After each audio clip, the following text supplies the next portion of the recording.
Speedy's now picked up those sheep. Yeah.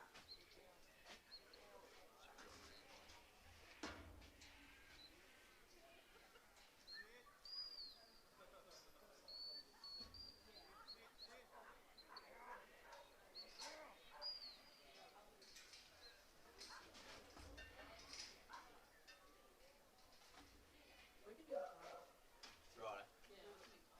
So you don't have to worry about it. Thank you. I'll be able to sit up here then. You're right. Fred's just trying to bring Speedy back in a straight line.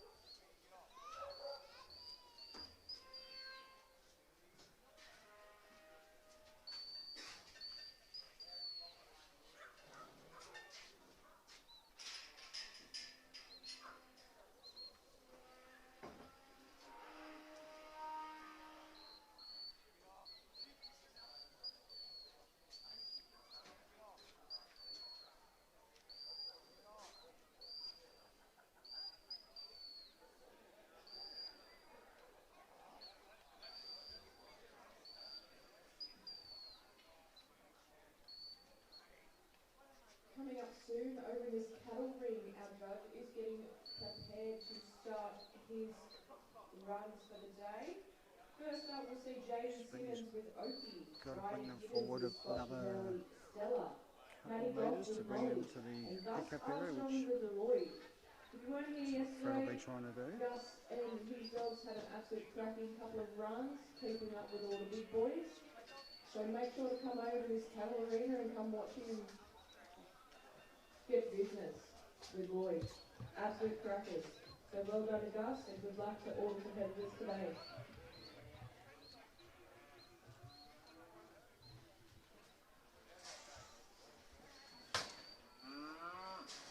So Fred's got them in now to that pickup area.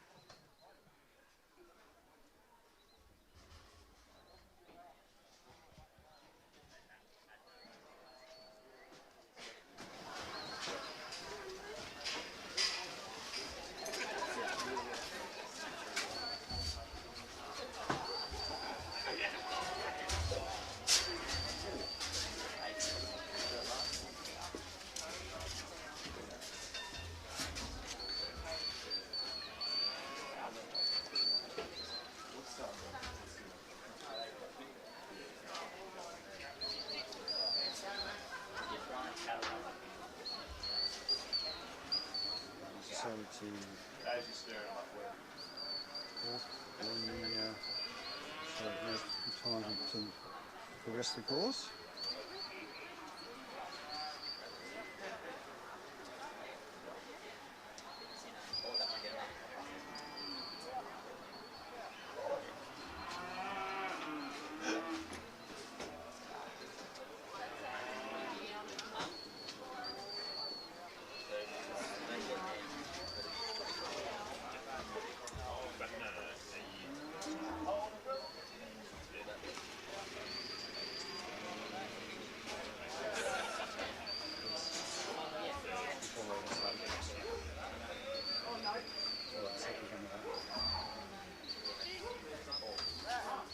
Toasties up.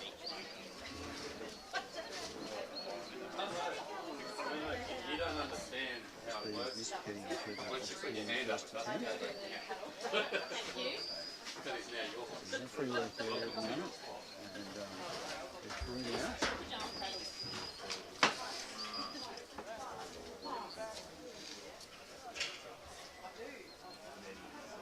Fred's now going to try to get from him and Speedy. They've got to work shit around. They've obviously got to the speaks and to between through blue sign and then the black and the six.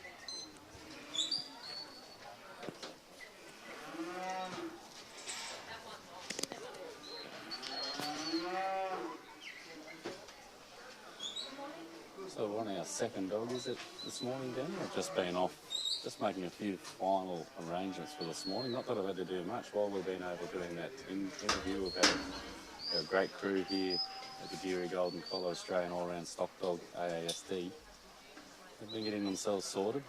They've got everything lined up, ready to go, and thank you to them. But second dog out here for the Open AASD 6-dog final. So we run the order here for this final in reverse order of their qualification score. So lowest score out first, rewarding those dogs and handlers that are at their highest score to go out last. So that's the little advantage that they get. Just a little bit different to the typical run order of a final. But just that incentive that when you get a high score, you get to go out last. It's all off the first round, of course, because yesterday the ASD qualification is run through the Geurie Golden Collar event. So it's taken a couple of years for people just to totally grasp the concept here, but they're really getting it now. The value for money, $200 they paid to play per dog entry. And have a look at this, Mr. Fred Rains out there. This man, he just never ceases to amaze. It's great to see him back the last couple of years doing what he loves and showcasing a dog like this dog here, Speedy. I mean, look at him, he's on a shoestring, isn't he, Walt?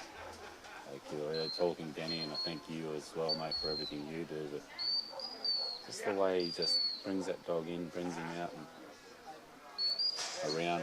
One sheep sprayed on him, unfortunately. There's a bit of bad luck there, so you may have to let the others come out to bring them together.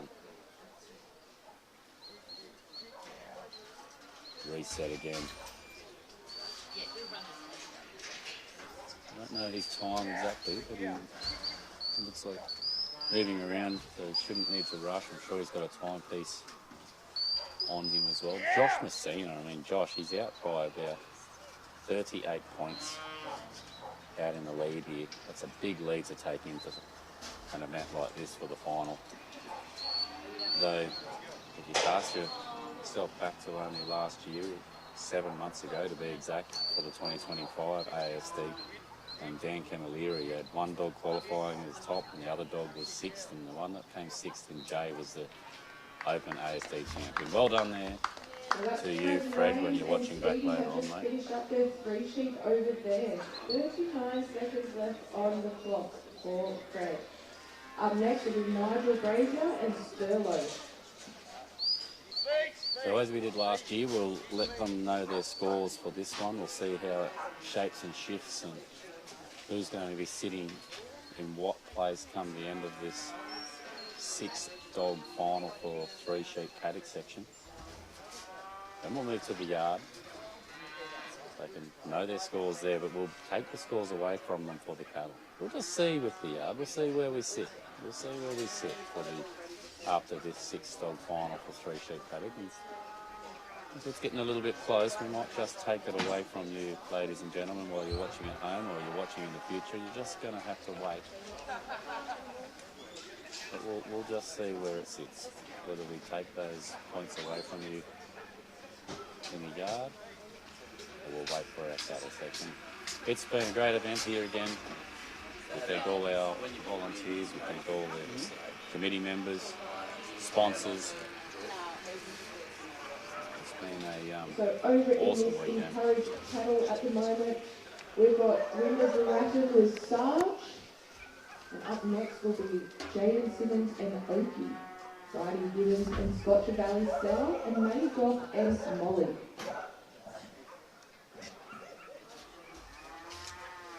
Here we go, Mr. Nigel Brazier with the first of his dogs. Which one have we got out here now, Denny?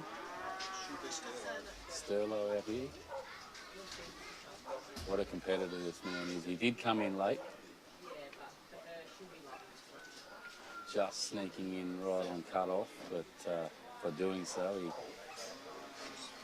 brought a carton of beer for our men and women out the back, doing a fantastic job too. Like, we thank them as well for what they're doing. Johnny Cantrell, this is his event. He's our head steward for the 3 sheep paddock section, and Danny Kerr, and we've got Courtney over there giving them a hand, and that's just what I love about the people that have come to be a part of this. And it's as much theirs as anybody else's in what they've done. We've really got a tribe of people that are like-minded. And that's what an event like this is about, showcasing the stockmanship, showcasing these work dogs and what they can do as a team. But we can't do that without a team and a tribe like we've got. Johnny and Benny and Courtney, some real lifebloods of this committee.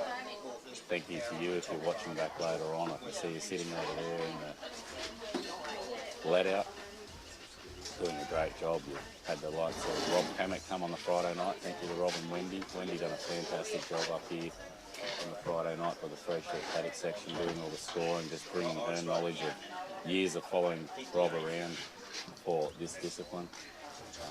Done a great job. And how about, wow, their daughter, Tanya.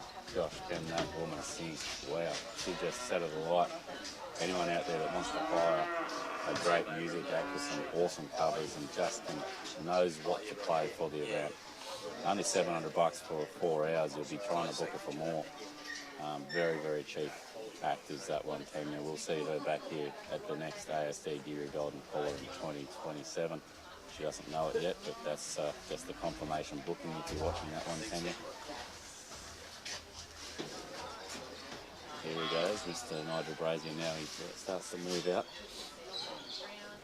And the goal here, if you're watching for the first time, you can see those cones. They're 8 metres wide and 8 metres long to the next one. And you want to keep your sheep connected to the right-hand side within that 8 metres. But every sheep that moves out further or off course like that will be getting pointed by Mr. Kevin Howe, the goat, greatest of all time, one of them. Known more for his prefixed stud Piranha Kelpies and all the accolades that has gone with it, with his trialling, his breeding. Known for his yard trialling more these day and age, but done plenty back in the day when it comes to three sheeping, and that's why he is chosen our open judge for this event. We thank you, Kev, you've done a massive effort. You're going to stand corrected here, but the brain, they call her, Kay, his wife, the better half, sitting at home. She's probably watching on this morning over a cup of tea, and thank you for letting us have Kev for the weekend, Kay, and we would have loved to have had you here. You're normally right by his side, but you've let him come over on his own, and we hope we've fed him and kept him up to the standard that you normally would. But we must have done something right, because this man, he put a massive effort in last night. We changed the program just for him to make this event happen a little bit later. We were going to run the yard first, but it just keeps this event really flowing to have it first. There wasn't a heavy fog this morning, and Kev, just like that, I went up to him, "You reckon you're right to go, Kev?" He said, "I'm feeling a little bit worn out, but I'm right to go." He's just, yeah. He's always about the bigger picture, Kev. And thank you again, mate, if you're watching back there at home later on, for what you've done for this weekend.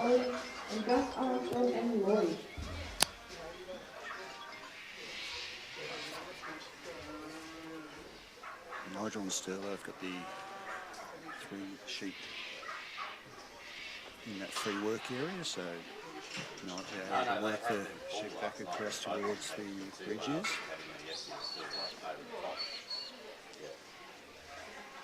But they've beaten Nigel this time. So here we go and reset back into, he'll get Sterlo to bring the sheep back. Can't go out of that free work area that he's in. So they decided to swap to the other side of the course, and they work that side of the course. So Nigel's doing his best to do his side, but they've beaten him again. He needs 2 dogs, I think.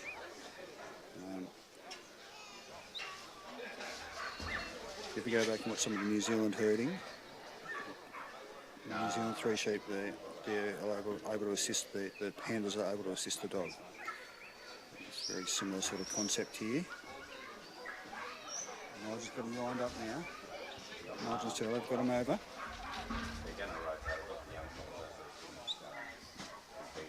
Come out the other side of the bridge. Nigel's left his set, and he's now walking back towards the put-away.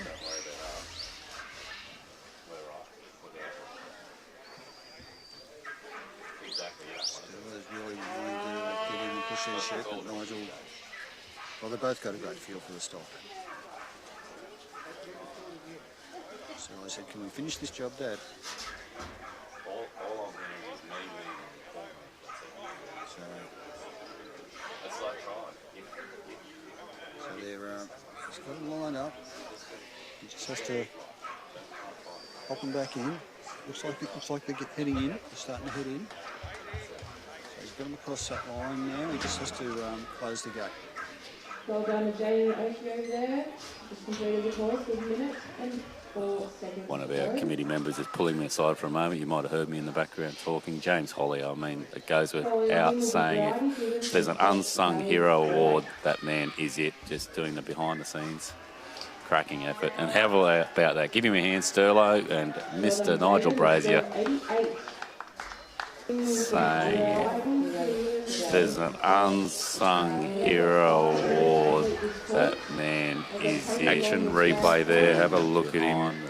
Oh, that is beautiful. That is gorgeous in slow-mo. Danny, wow, about that. Looks for his dog right next to him. That's protocol. There's 1 point in that to have your dog right next to you when it comes to the 3 sheep paddock section. And Nigel, you see him as he's about to shut the gate, he looks down and there's Sterlo right there next to him. It brings a tear to the eye, that bond between man and dog. And Sterlo, you saw him as he's opened the gate back up, he's off over to Kev, he's just like, thanks mate. Sterlo just acknowledging Kevin and just saying, I really enjoyed that. That was some bit of good fun. The other half of the Molong syndicate now coming out onto the ground. So that was Nigel Brazier from just over at the Geurie, and now we've got Andrew Heath. He was in this final last year with this same dog. It's actually his son's dog, so we can't give him too much credit for the training on this one. Everyone gives Pete Armstrong a bit of a friendly nudge, one of our judges that'll be doing the yard here for what his son's achieved. Says that he must train the dogs for Angus, but we all know that Angus is the man that does hours in the yards with those dogs. And, well, it's the same thing here with Heathy, Andrew Heath and his young son. This dog, you'll see it work here shortly, and wow, what a dog young Tim is. And credit to you, young man out there, Robbie, for what you've done with this dog. So they're really going above and beyond for us. Yeah, he's playing footy this weekend. I've just been told off to the side by Danny, and that was correct. He actually went down yesterday. Robbie playing footy down there in Sydney, and Andrew Heath, he said I was getting live scores all the way through the 80 minutes, and yeah, it wasn't to be for him yesterday, but maybe it's to be here today. Can it be Heath and Timmy? They've already cleaned up the novice AASD. Can they do what Dan Camilleri and Jay and Sting did, only with the 1 dog instead of 2?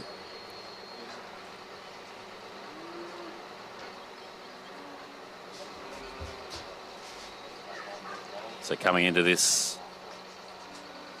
on an 85, we had Tim Mackey out first with Ziva on a 70. Then it was Fred Rains with Speedy on a 76. Nigel Brazier with Sterlo on an 81. Andrew Heath is out there with Brazier's Bronte on 85. So Brazier's, that prefix, is the man that was just out there prior. And then Nigel Brazier, he'll be out again with Joey on a 90. Josh Messina with Tess on a 97. So if you're having a look on the live scores, you'll see that score of an 89 there for Sterlo, 84 for Fred Rains with Speedy, and a 13 for Tim Mackey with Ziva. That's going to do Tim no favours, unfortunately, but I'll tell you what an experience it would have to be, like being in the company of these men like Nigel Brazier with his 2 dogs, Andrew Heath, and the young gun leading them in Josh Messina with Tess. I mean, that man, he studies form, guys, Denny. He sits at home and he watches these things for hours on hours. Him, Sean Mazurin, those type of men, they'll go home and they use this material to learn, and they go back and they'll go back over years of material just to get better. And isn't it paying off for him leading in here? Fred Rains, though, not to be outdone well. The class of that man and dog as well. So Tim Mackey, take a bow, mate. You're in great company and you're well deserved to be there. I hope you're feeling very comfortable at this echelon because you're going to be there for years to come. So only 2 more dogs to go for this one, and then we'll break to our sponsors for a little bit. And we'll move over, have a judges talk for the open yard. And we'll be back underway. So about half an hour or so before we wind up this 3-sheep paddock section. You see the way they use this cast and lift, draw down into the delivery box to introduce the dog to the sheep. And then when Heath is comfortable, you'll see the line. It's pretty much like a pad that's been worn over these 130-odd dogs that have run here over the weekend. And Andrew Heath, he knows he needs to get going. You see the pace just a little bit more on than what Nigel Brazier had, and working on the fact that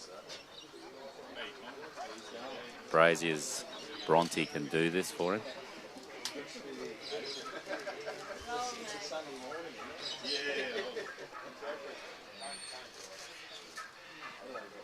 I stand corrected, it was actually Tarada Tin that takes out the novice ASD champion. For some reason I had it in my head that it was going to be, so it could be exactly what Dan Camilleri did with his 2 dogs. Can Andrew Heath be that man?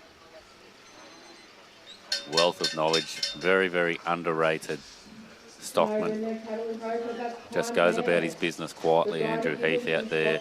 But I'll tell you what, if you want to pick somebody's brain, this is the man to go and talk to.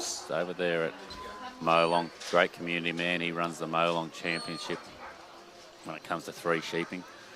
And very, very comfortable in the other aspects. I do remember him last year when we had the cattle final. He was in there. Just the way that he used his body and turned the pressure on and off the stock. Like, he's a man to watch and he's a man to speak to. If you want to learn, if you're a young man or woman, stock man or woman, this is a man to come and have a yarn to. He's got the first gap. Now we're just looking for that second gap. Bronte just holding the weight of the stock. Maximum points if he can keep on course. There we go, gets around. Oh, and they just blow off course slightly, but he won't lose any points here. Like those stock coming through the gap. He'll stand in his set until he gets them on course. If he stays within that 8 metres, then he'll start to go. There we go. So he knows that time penalties will start to go against him if he doesn't keep moving. But if those 3 weathers had have gone right up off course and then came back in on the 2nd or 3rd 8 metres, Bronte just needed to hold. And then Andrew come back into contact with them within 8 metres when we're talking about contact. And then we're all good. So here we go. We'll just see Bronte doing a fantastic job. And into the free work area now goes Heath. Using that stick just to keep Bronte out of that zoning in on one sheep. Bronte doing a great job. You see the way Bronte holds his eye down low. He's just looking up at the eye of the animal. Just keeping them second guessing that if they want to do what's not meant to be done here, then they're not going to have much fun. Andrew Heath, I do remember another thing he did as a stockman last year. He went back to simplifying it with these free work areas, and he actually went back and stood in the sets and let the dog do it, just like in a actual affiliated 3-sheep trial. He thought he just got a bit overusing the free work, but it looks like here he's going to help his dog a bit more to try and get these weathers over. And they've been really good weathers. We thank Penny and Tony Inder for their contribution to this weekend. Unfortunately, Tony, health reasons, he had to last minute shoot down and get a checkup down in Sydney. But geez, we'd love to have you here again, Tony, and thank you, mate. You're like one of those ultimate community men, and you've put us in contact with arguably the man when it comes to a community ward in Ian Parks. I had it lined up, Ian, if you're watching at home, mate, to have an interview with you. So we'll put you on notice. If you're back here for the 3rd time next year, then that's what will be happening. Ian Parks, wow. what a man that man is. Wellington District, that man deserves an Australian of the Year award. He's in everything, and no matter what he does, when he asks us for something, the community of Wellington gets behind him. He's like the unofficial mayor of Ian Parks, just in so many of the committees and gets things done. We were very fortunate that he allowed us to work with Alan Hutchison, the president of the Wellington Show Society, to get access to their panels, their sheep trailer. We thank them for that. The Arrowquip trailer here for the open yard you'll be seeing coming up after this open 3-sheep paddock section's completed.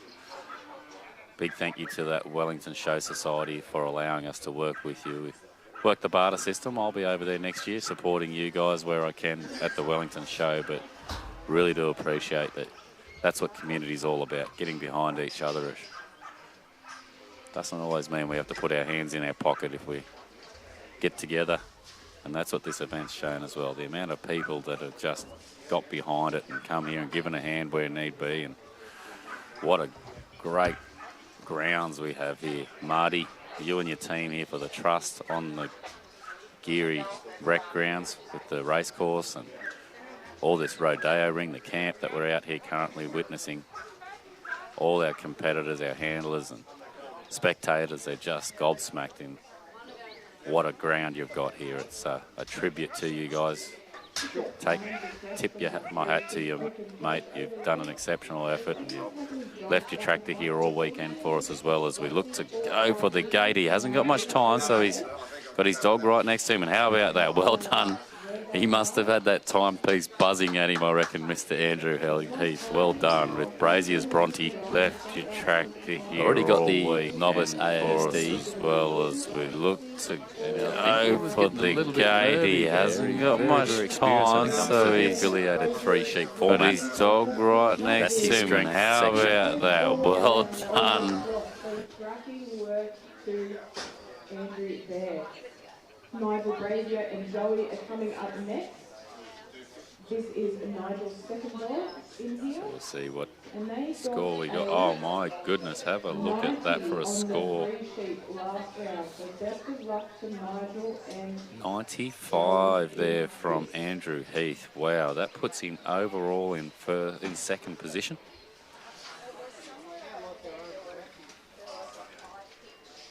Two more dogs to go, so jump on the Geurie Golden Collar Facebook page and click on the link there for the draws, and you can go to the first tab down the bottom is the AASD Open, and you'll see in that Open, if you scroll across to the right, you can see the live scores being entered. Thank you to Mr. Danny Rubin for developing this sheet for us, this live working document. And first with the 309 points after running in this first round of the AASD final is Nigel Brazier with Sterlo. Now he's back out there with Joey. Armstrong and Lloyd are up next. Gene Heidelman and Lightning. And one dog left to go. Our top qualifying dog is Travis Darcy Tess and with Mr. Fire. Josh Messina to come. Scott Valley The sheep are out onto the course now. We'll just set them up. That's gonna be co-written code. And what a competitor this man is. Nigel Brazier coming in on the 11th hour and 59 to secure a spot into this final for two dogs. You're watching on at home, you're watching in the future, and you want to be a part of this. This is one to train for, I can tell you right now. This is quickly becoming a pinnacle event, and it's nothing to do with what we've done. It's the community, the tribe that we spoke about a couple of runs ago that have got behind this. Our sponsors, what great sponsors. We've got quite a number of sponsors that have been a part of it for the last 3 years consecutively. We've had sponsors that we've given a break that are already showing interest that they want to come back and be a part of it as well. So we just are truly humbled in where this event's going to go. It's really fit the mission statement of showcasing stockmanship, showcasing working dogs at their best across these three disciplines. And my wife Nikki and I, our strength's in the yard dogs, and we're only in our infancy when it comes to that. So much to learn in ourselves personally, but it's just rubbing shoulders with the company that we've been rubbing shoulders with this weekend, not only across skill sets, but across the people.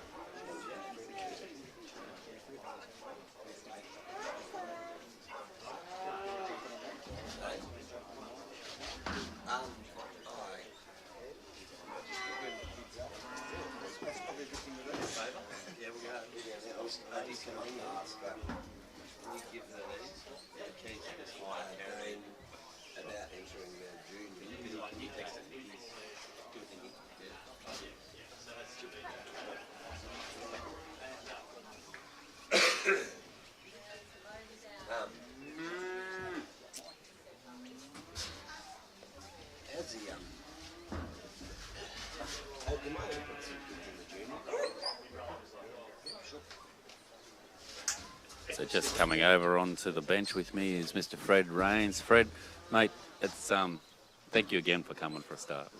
Mate, I know you're a man that's just got so much going on. I mean, you're a manager of a property down there near Cootamundra, and it's quite a large holding that you work with there. You've got a great team. You've got the young Jake Verena that's going so successful in what he's doing, and he's committed to that as well. But then to make a final and to rub shoulders with the likes of this man out here with 2 dogs in it, how is it out there? How was it? You enjoy that?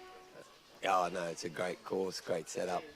And yeah, definitely, definitely great to be out there with the likes of Nigel Brazier and everyone else was in the finals. There's some great runs yesterday. I was pretty lucky to even be in it, really. I was on the bottom end of things, but I'm glad to be there. So I'm glad just to work another dog today, and glad to be a part of the event, and it's been really good. Mate, he's a dog that I've actually got a little Capri bitch there, and he's in my top 10 of. I've got so many dogs. I'm trying to shortlist that I'd potentially sire this bitch, and that dog. Wow, isn't there some dog in him? You said he's potentially the best dog, and you have had some dogs in over your years. True Blue Josh. Yeah. Speedy. Wow. Yeah, well, Speed would be like. Look, I don't do the real work that I used to. So probably it's a bit hard to tell, but as an all-round dog, yeah, he'd be the best I've had. I've had better at individual things, but yeah, as an all-rounder. But yeah, look, not to say that he's fully tested. I don't get as much stock work these days in the role I've got, but yeah, so he spends a lot of time just getting trained, but so he does actually do something.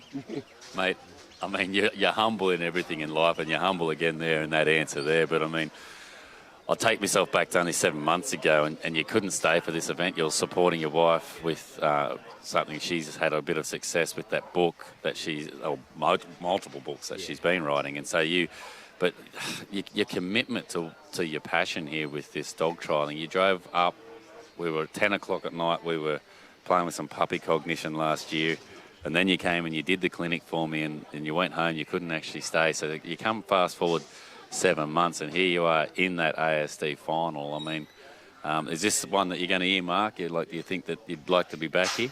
Yeah, look, hopefully I can get back each year. I really do love the event. Like, I love these combination events. I'm actually a member of the AUSDS on that committee as well, and I've done the USD a couple of times and had a little bit of success there. I really do love the combination events. Yeah. So, and what a great event. We really hope that one happens this year. Like, it just got held off. It was dry. Yeah. The SSD didn't happen down south, and that'll happen next year as well because of the dry. But having a great season in Victoria now, so I'm sure that'll be back. Adam James and A.O. Doyle and their team, they do a great job. Nathan Cave, Matt Fletcher at the USD. And, mate, it's just these events, they're really evolving. They're going strength to strength. And because people, like I just said about my bitch, I mean, you come to these things and you got a lot of people sit out there and they go, oh, this dog, it's a trialling dog.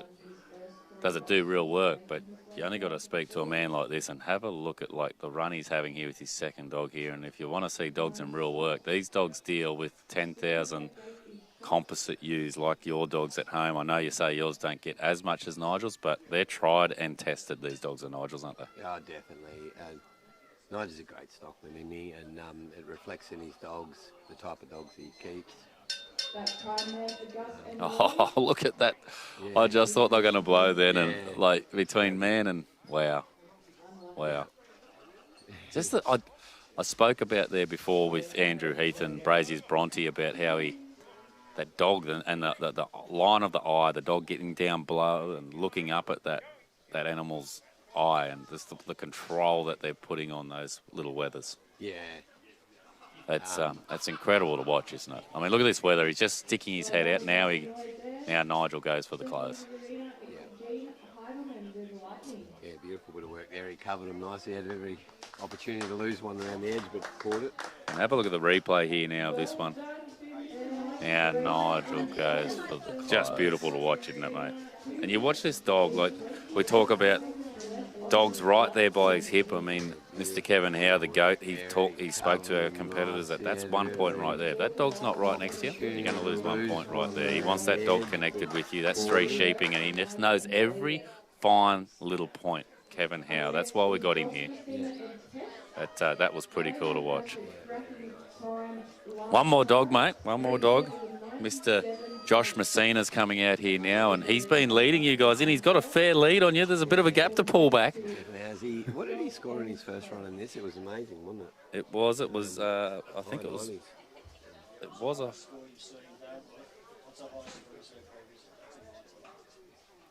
a 98. We just scored a 98 for Nigel Brazier and Joey. That score that you were asking about there before was a 97. 97. So just as you asked the question, Brazier comes out with 1 point better. Yeah.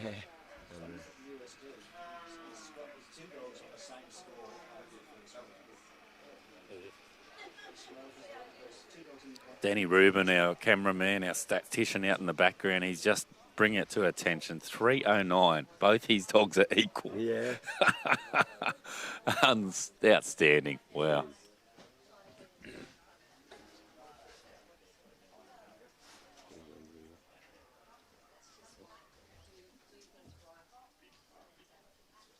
So you, Fred, you're second from the bottom. So sitting in fourth at the moment with a 284, so it's not unattainable for you here at the moment. 284, if we do our maths there, you're only about 20-odd points behind. Yep. Oh, Nigel's only got a slip and stumble, and you get a couple of handy ones, and we're game on here. I think, yeah. We'll see. Don't you say what I think you're going to try and say. Don't you talk yourself down, Fred. Look, I'm happy to make up the numbers. Mate, don't. You're killing me, Fred. You're killing me. I love a good fight back. I love an underdog. But not with that attitude. No, wrong attitude, that's it. Mr. Peter Govern, he's just leaving us behind. And thank you, Pete, for everything you've done, mate, in the cattle section. We'd love to see you back here in the AASD next year. Pete heading back to Holbrook there. Very, very knowledgeable, that man, too, isn't he? When it comes to stockmanship, the course he set out here, like he sat there for the Open on the Friday night and he asked me, he said, can I set the course? I was like, of course you can. And he went out there and what a course. He just worked to the cattle. Yeah. He didn't make the cattle work to the course. And yeah, it tidied up, made it a spectacle, didn't it? It really did, mate. It really did. I mean, these young cattle, like our cattle providers in the Dickens family at JAD Speckled Park, come across on Friday night, Justin with his crew, and he rang me up and he made a few observations as far as their young heifers, first time on a truck, first time away from home, born and bred there, and those cattle. And then Pete just sat back and yep, that's the course I'm going to run. And so credit to him. There was a lot of high 90s going on. It was a really close final. There's only about 5 points between them. And here we go with our top qualifying team, mate. Have a look at this. Yeah, he's off to a very good start. Wow.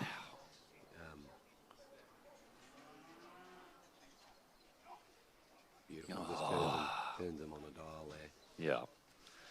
And you want to talk about trying to make excuses like you do, Fred. You seem to make these little excuses of I don't do it enough, or these dogs don't get work. Well, this dog's actually, I can say this affectionately about John because, Josh, sorry, with Tess. Tess is overweight because he is a farrier. He does not get real work. Yeah. Mate, but look at the control he's got. There is no excuse. You put the time in, and you two, I know you probably get more training than even Josh puts into him. I know he's been in a little bit of a slump lately, but just the way this dog wants to work for him, like Yeah. No, he's it's a credit to him, definitely. you'd be forgiven to thinking Tess was Bear. His younger dog that's actually bred. This is the mother of Bear out there, and to look at her from a distance, she's just got herself filled out. She was quite a sleek little dog, but like I say, with lack of real work over the years and just getting on in age a little bit, she's in that later stage of life, and she's just really, like, you can see that when she was young, you wouldn't have thought that it was Bear's mother, but you can really see it there. But geez, like the way Josh has got her tuned up for this, he's a competitor, isn't he? Yes, he definitely is. Yeah. He's a competitor. I judged him in the novice at Geurie, and he actually won the novice there. Oh no, he didn't. He came second. Second. Second, yeah. But he had a very good run there at Geurie and the utility there. Same dog. Yeah, no, he does a really good job with this little dog. As the sun comes out from behind the clouds, and that's just a beautiful picture there, isn't it? Just that Geurie golden collar where we're sitting here with the sign and the bridle, and you got that sun just shining on him. And have a look at he just loves like a time trial, isn't he? Like this would be he'd be hurting himself just to go at that pace, I reckon, like just to keep that walk. But he's in the 8 metres there. He's connected. Yeah. Stocker connected, dogs connected. Now he's into the free workspace, and Mr. John Cantrell, the way he set this course, wow. I mean, look at that bridge. Like these stock have been over that bridge like so many times. Like last year, I don't know if you watched the live feed, Fred, but I did watch it, yeah. there was a lot of struggling and stock running round and round. But here, the control of handler and dog and the way they've been getting over this bridge. We changed the bridge from the open bridge that they use here for their affiliated trials and went back to this novice bridge. And gosh, it's worked for these sheep. Yeah.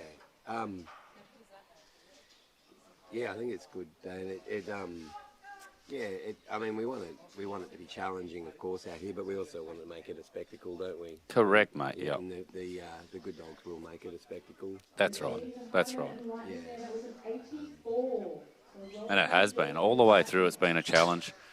These free workspaces, you can see Josh there now. If he overshoots it, if he overcooks it, then it's going to go the other way, isn't it? But oh, definitely. Yeah, it can definitely. And I hope that wasn't a commentator's curse, but up until that point, gosh, he's been going really, really well. And I mean, look, let's be real. He's got 38 points to lose. Yeah, that's it. He's got 38 points to lose. I mean, he's only done a little amount there. That's right. Yeah. Up until that point, I don't know. I think he's playing right up there with Nigel's last run of a 98. Like that's. I think so. It'll be very close. They just being a little bit tricky on the bridge for him, but it's always the way sitting up here with the microphone. It's always easy to see what we see. And yeah, I think both dog and handler are doing an awesome job. Aren't they? They've got a couple that are fronting up. That's all. That's all it is. Here now he's got them. Here we go. That leader turns and. Yeah. Oh, is she gone? Oh, there we go. Oh, that is lovely work. Yes, and look at that. Look at that. And keeps them in the corridor. They're going to stay. Oh, just that's 2 points, maybe 3 points there. Beautiful. Gosh, that's good work for someone that doesn't do this. Yeah. That's what I admire. That's what I love about this event. Or these events, I should say. I mean, like you spoke about there at the start, when you jumped on here a couple of runs ago, Fred, like, I can see why you get enveloped. I see why you really like to go to these ones. You're really showcasing a dog in all its merits. Yeah, that's right. Definitely. And showing the consistency across all of the events, you know, like it's a... Look at the footwork on this dog, and look at the way she just takes that one step back. I mean, you've got the control on a dog. Like you've got him on a shoestring, Fred, where you've got Speedy can do those quick little reverses, but that there, I haven't seen that in a yard with that dog. Like she just naturally is stepping back there and rating a stock. Like that's, wow. So that's the end of that one. We're going to let you go now, mate. You can go and get yourselves ready for this one. So thank you for coming. And we look forward to seeing you in your last 2 finals. I haven't seen that in a yard with that dog. Like she just naturally is stepping back there and rating her stock. Like that's.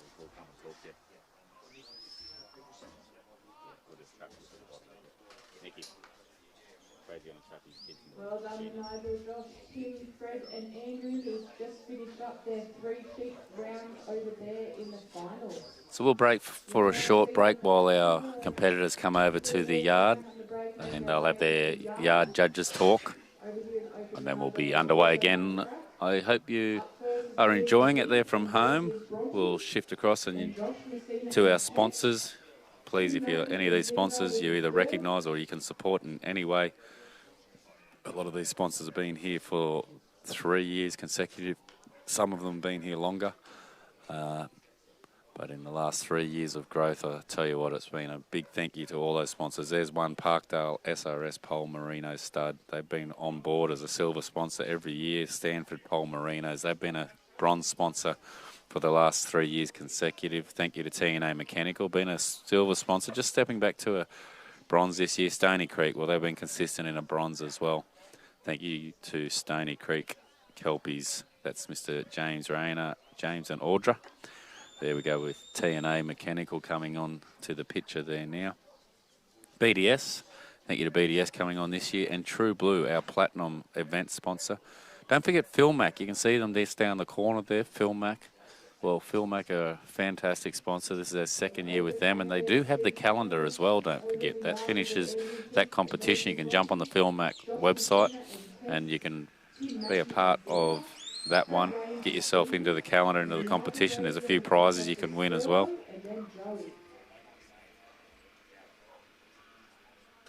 Riley's just completed his run with 22 seconds left, and unfortunately, I'll have to go home with him. And if you don't know, I think I'm a big fan. There's big fellas.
On course is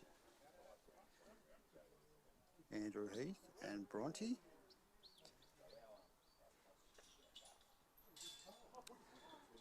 Judges got 2 more sheep in there for this round.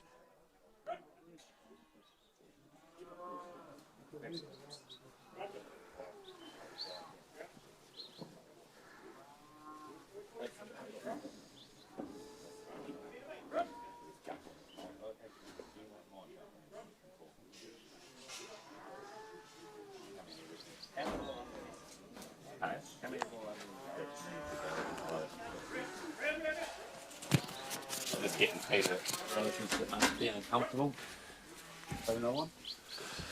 We're back again here now, ladies and gentlemen, with the yard AASD. We're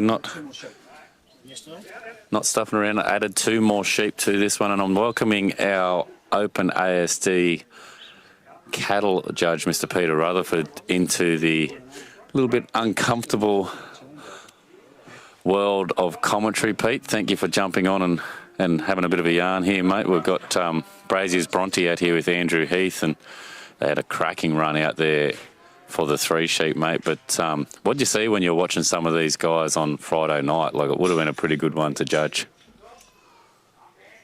Judging the cattle there on the Friday night, yeah, it was an interesting one, Dane, because it was the first event for the weekend. We didn't really know what to expect, and it was tough enough. The better stockmen and the better dogs really did rise to the top there, and when things did go wrong, you really saw the better handlers adjust to the situation better than others. Mate, and have a look at this. Josh Messina, he actually was only 1 point. Very, very consistent. He finishes with a 97, which is what he got in his first round with the 3 sheep. He finishes with a 3:55 going into this second discipline for the yard. 3:09 and 3:09 were both the Nigel Brazier dogs, and we're in fourth here with a 2:93 for Andrew Heath and Bronte's and Brazier's Bronte. Mate, he's starting to get a little bit out for taking this one out, you'd have to say, Andrew, but this is going to be interesting. If Joshy posts, this is his strength, so if he can post a good score here, he all but seals it. Yeah, he's going unreal, Josh. He hasn't actually been trialling for that many years, and he's gone round most people on the circuit in ability, and he's still asking questions every opportunity he gets. He's just thirsty for knowledge, and he goes home and he puts in the hard yards, and he obviously trains hard and works at it, and he's getting the results. It's really good to see. Mate, I got a little bit of inside information on just what you're talking about, and I was saying there when he was running out in the 3 sheep, he's been a bit stale, if I'm being honest. He hasn't done much training, but that dog, she's in her later years of trialling, but she's a little bit overweight, we'd say. He just doesn't do the work because he's a farrier by trade, so he's flat out with that. He's got 2 young kids and a great, beautiful family there with Danny, and we all know that. You and I got young kids and you're now chasing sport. But, mate, the bloke, what you said there before about doing the hard yards, he does the hard yards on the lounge watching this stuff. He studies it. He's like that Sean Mazur, and it must be something with being a farrier. They sit there and they will study this for hours. They'll go back and watch Kevin Howe, Chris Stapleton, all those guys back in the 80s. Whatever they can find, they go into the archives, and maybe there's something in it. Yeah, well, it works both ways. I personally couldn't probably train a dog if I didn't have the work for him to put the finish on them, but it goes both ways. That's where your dogs learn bad habits, when you're out at work and the dogs get away with a few things. Good point. If it's a hobby for you and you're not relying on them at work, well, they very rarely learn the bad habits. But he's found himself a style of dog that works for him. That he's found a style of dog that can just sit at home and just love getting trained and just love the game, and it's paying dividends for him. And you actually see, I spoke about this as his strength. I mean, this is what he predominantly does with his dog test, but he's actually coming in. We've got them running in reverse order. If they're the highest qualifier, they go out last, but he's actually in an equal 73 going into this in that first round run. So this was actually the event that wasn't his strongest out of him. His strongest was that last run of a 97, and then he had a top qualifying 88 score there on Friday night under the cattle. So, mate, that's going to be interesting. If, like I say, if he posts the score, he almost shuts the gate on that, taking out this ASD for 2026. Yeah, I'm sure he's most comfortable out here in the yards. That's what he's done the most of. But it's also an event where the wheels can fall off.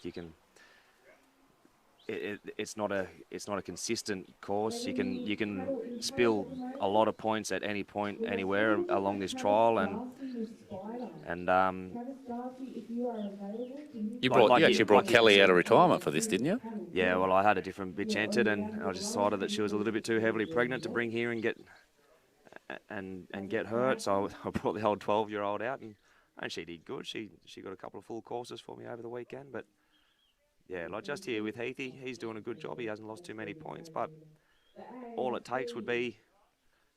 It's tricky that too, isn't it, to get them to roll around there? Like, it's not much of a gap, and like you said, that's where you can really start spitting points real quick.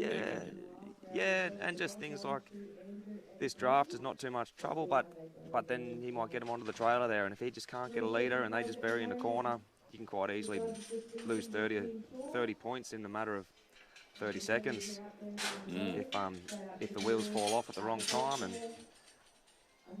and a frustrated dog, like you can see, he's going for the top knot just there on that one, trying to get a bit of movement.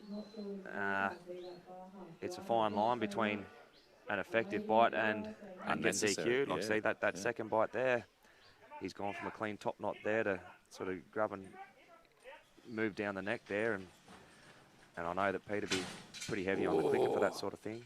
Trying to look after their stock. They've been here for 3 days and getting around the wet. Yeah, again, just like we said out there in the last final, big thank you to the Inda family. I mean, mate, fantastic. Like, it's so hard to get stock when they're worth what they're worth these days. Like these weathers, they're on the lighter end. They've come out of a dry time, but gosh, they've been well presented. Tony went to the extra effort of giving them a drench and just making sure that over the last week or so they're going to be up to the standard. He had 6,000 that he got out from under the solar panels, and he hasn't been that well in health. He's just coming back from having a stroke there late last year, and that's where he is down in Sydney, just getting some checkups. So, mate, big effort. Like, I mean, it just goes unsung heroes like that. Yeah, a lot of people don't realise that is one of the most difficult parts of running a trial is actually getting the livestock donated to run it. I know some other trials they pay a per head per run fee, and it basically makes it unviable to run a trial. Your entry fees end up having to be so high to cover the cost of running it. If you can get somebody to donate the stock, and probably one of the better things you did this year was move the trial into June rather than November. If you're running yard dog trials coming into the late spring, early summer, any of those horns that get knocked off or a couple of little dog bites, they don't look so bad. At the end of the trial, you take them home, but then the flies get into them and that sort of thing, and all of a sudden they don't want to donate stock anymore. Yeah, mate, that was actually our major focus. You bring that to attention. I mean, you've been here, you've been a sponsor. We thank you for that too, but that was our focus. We brought it into the middle of the year thinking, yep, we'll do that. Then we had a real dry spell. We're like, I don't think we're going to make this happen. Then you get 150 mils in 3.5 weeks. And I mean, it's just to get two stock donors like this, like the Dickens family with the cattle, like you're going to be judging them again. And then the Inda family, mate, I can't speak enough of them. But another one that I should mention that have been our stock suppliers over the last couple of years is the O'Brien family, O'Brien Farming. They also hold the local bottle-o in Wellington. They've provided some beverages all weekend for us. They've also got the Grand Hotel there in Wellington as well. And, mate, they supplied rooms for us for our judge of this one, Peter Armstrong and his son. Also our judge out there, Ollie Hansen, for the encourage. So big thank you to them, because going forward, they, I'm sure, will have stock on offer for us. And like to have three key members of the community being able to supply stock at the volume that we need, that's a big thing too. Yeah, no, a lot goes into it, and you need all these sponsors to make it happen. Otherwise, people will volunteer their time to come here, but they've got to have somewhere to stay. And a lot of people have got families that they need to bring, and sometimes the swag out on the wet showgrounds is just not going to cut it. And it all adds up if you get these community businesses to jump on board and give a discount or a free hotel room, that sort of thing. It's all the unseen things that makes these events happen. Oh, mate, yeah, and big thank you to them. And but like I said, I touched on it, mate. You've been a sponsor. It's been a bit of a reciprocal one between Nikki and I with our business. You and Megan with Stanford Pole Herefords, mate. We really do appreciate your sponsorship, and we're more than happy to go back there to your great event. Last year, it was actually 2 weeks apart between us. I really enjoyed that, being able to come here and then go there. A little bit more space between us, but something I've been thinking about is maybe we do a little bit of a gain your points here and go over to your one. That's something I'd love to talk to you about, because you do have the cattle there. While you don't have the 3 sheep side of things there, but being able to do the cattle and a sheep event, it shows that those dogs that can really showcase they can get across the 2 disciplines. And that shootout, that's what I love about your concept. You've got 2 shootouts there, and wow, like, I mean, you've put a really tight course on for the sheep under the shootout, and you've got a big course outside. So the dogs are good that get to both those finals. Mate, that's something I love watching in yours. Yeah, the shootouts are just a bit of fun of a night time. It keeps people entertained. It keeps people there, interested, and it's a bit of a draw card. It's an invitational shootout, Dane. So if you're not in the top 15 point scorers for the last 12 months, you're not getting an invite, or if you will invite the place getters from the open trial to go in the shootout from like the previous year, and people feel honoured to get invited to that sort of thing, and it is a bit of money to win it as well, which is an incentive, but it gets a lot of those North Coast cattle trialers down to an event that wouldn't have come otherwise. Just having that. And you jackpot that too, though. Yeah, mate. It's $100 to go. Winner takes all, and also if you can win both events with the same dog, it's another $1,000 on top, which is a bit of incentive just to see that all-round dog that can work the sheep and the cattle. And no one's done that previously, and I hope it does happen. But it's something that I don't know if it will happen. I think it's a. I mean, I know Justin Toombs up there with his crew at Armidale do the same sort of concept, but mate, it really gets that engagement, and that's what this thing's all about. Like, yeah. So that's obviously where we got the idea from, but they've been having that incentive for over 10 years, Dane, and nobody's done it. Nobody's won both opens with the same dog, and their jackpot's up to $10,000. Wow. Really? Do it. Yeah, it's a good incentive, isn't it? It is a good incentive, and that's what we'll do. No one got that $1,000 last year, so we'll tack that on, and that'll be up to $2,000 this year if you can win both shootouts with the same dog. Mate, and jumping back into this here, I mean, look at this man here. Like we said, this here is what he normally does so much of with this dog. This here was his weakest out of the three disciplines. I'd argue that he probably hasn't had the smoothest run here so far, but don't worry, geez, he's got some points that he's got to burn before he's going to be too concerned. Yeah, well, he had a really good start, Dane. He's where most people were bleeding their points was on the touch at the very start. Well, he did that real neat and tidy just there earlier. He's took a bit of time there in the race there, and he's just losing the odd point here and there now on his second pickup. He had a few splits there, which is going to eat in. He's got a healthy lead, but yeah, even going into the final of these things with a healthy lead, it can go pear-shaped at any time. Like I wouldn't be feeling too comfortable with a 40-point lead with 2 events to go. It's still anybody's game.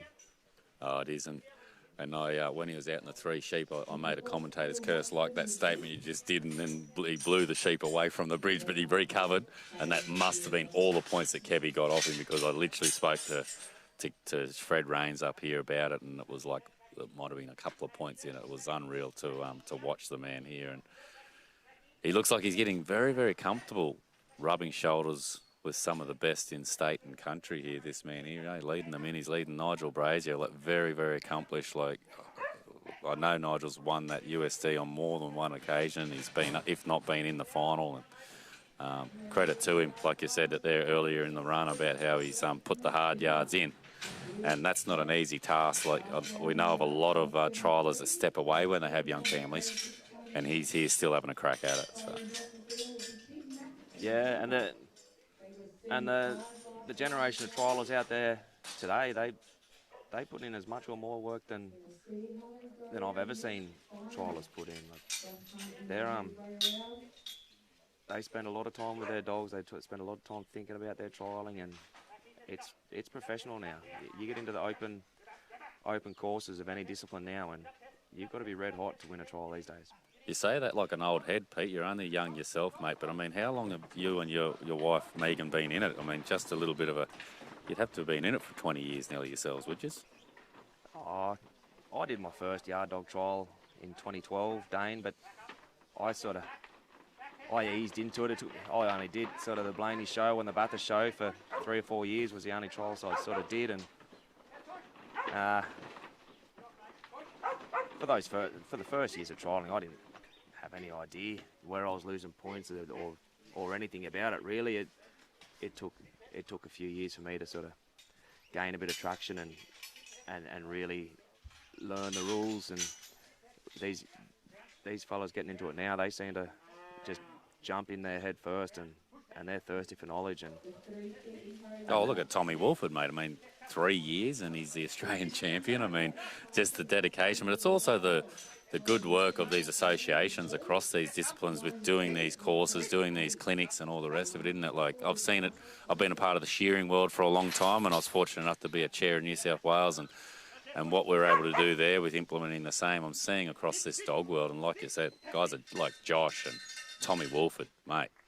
Wow. Yeah, have a look at that. Unlucky there. He just ran out of time on the put away, unfortunately. So So he lost his put away points, but it was a pretty neat run. Otherwise, I think his score will be healthy enough. Yeah, we'll see it come up here shortly. And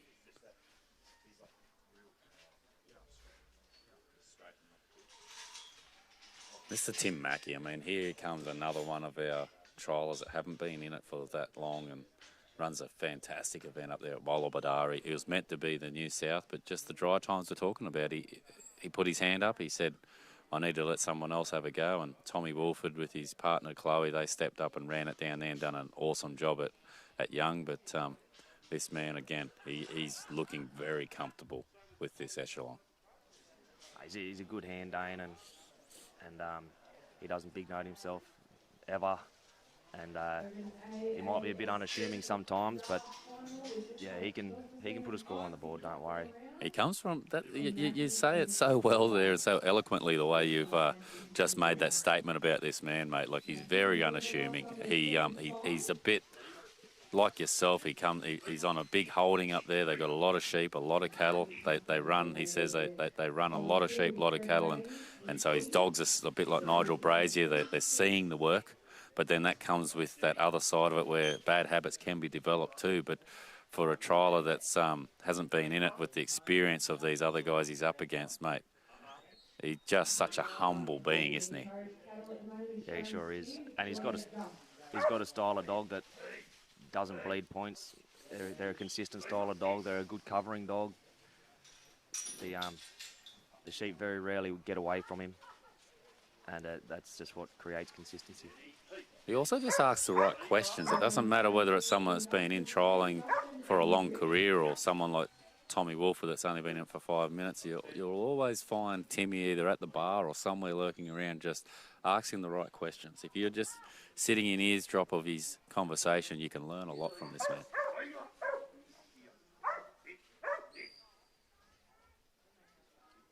The late Jimmy Marshall, you say about those dogs, the type of covery dog he's got, there's a lot of influence from Jimmy.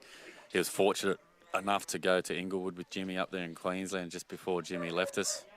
And, yeah, he speaks fondly of that trip and just some of the antics that Jimmy had, mate. And, yeah, this guy, he's going to be a character for years to come when it comes to trialling. He's just a great, genuine guy. He's can't help himself. He's a part of the current yard dog committee. He said, I don't know why I do this. I've been on polo cross committees and everything else, he said, but just he's all about giving back, and that's what we're trying to showcase here is community.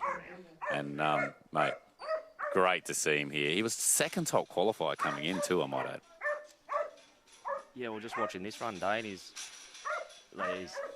got some pretty heavy sheep here in the force here, but geez, he wouldn't have hardly lost a point leading up to this bit, and he's got a leader here now. He did his touch smooth as you like and straight in that first force, and he's got a real positive dog here. He's not just playing it safe at all. He's going for it here. He's looking for forward movement, and this dog's all about it. And what you said there earlier, rubbing shoulders with Jim Marshall there, well, it's if you're a young person just getting into a bit of trialling, the best thing you can do is just find someone who you like their dogs and you like the way they work their dogs, and if they've been successful in this, just spend as much time with them as you can, annoy them, go out to their place, train dogs with them, ring them up, ask them questions. Like the more time you spend with someone who is good at their craft, the more it's going to rub off on you, and they might not even realise the advice they're giving you. But sorry, I've just got to jump in because look at this. He's going for broke, isn't he? What he's got to go latch to latch here, and he is going for broke. Yeah, I haven't actually seen this whole weekend, Dane.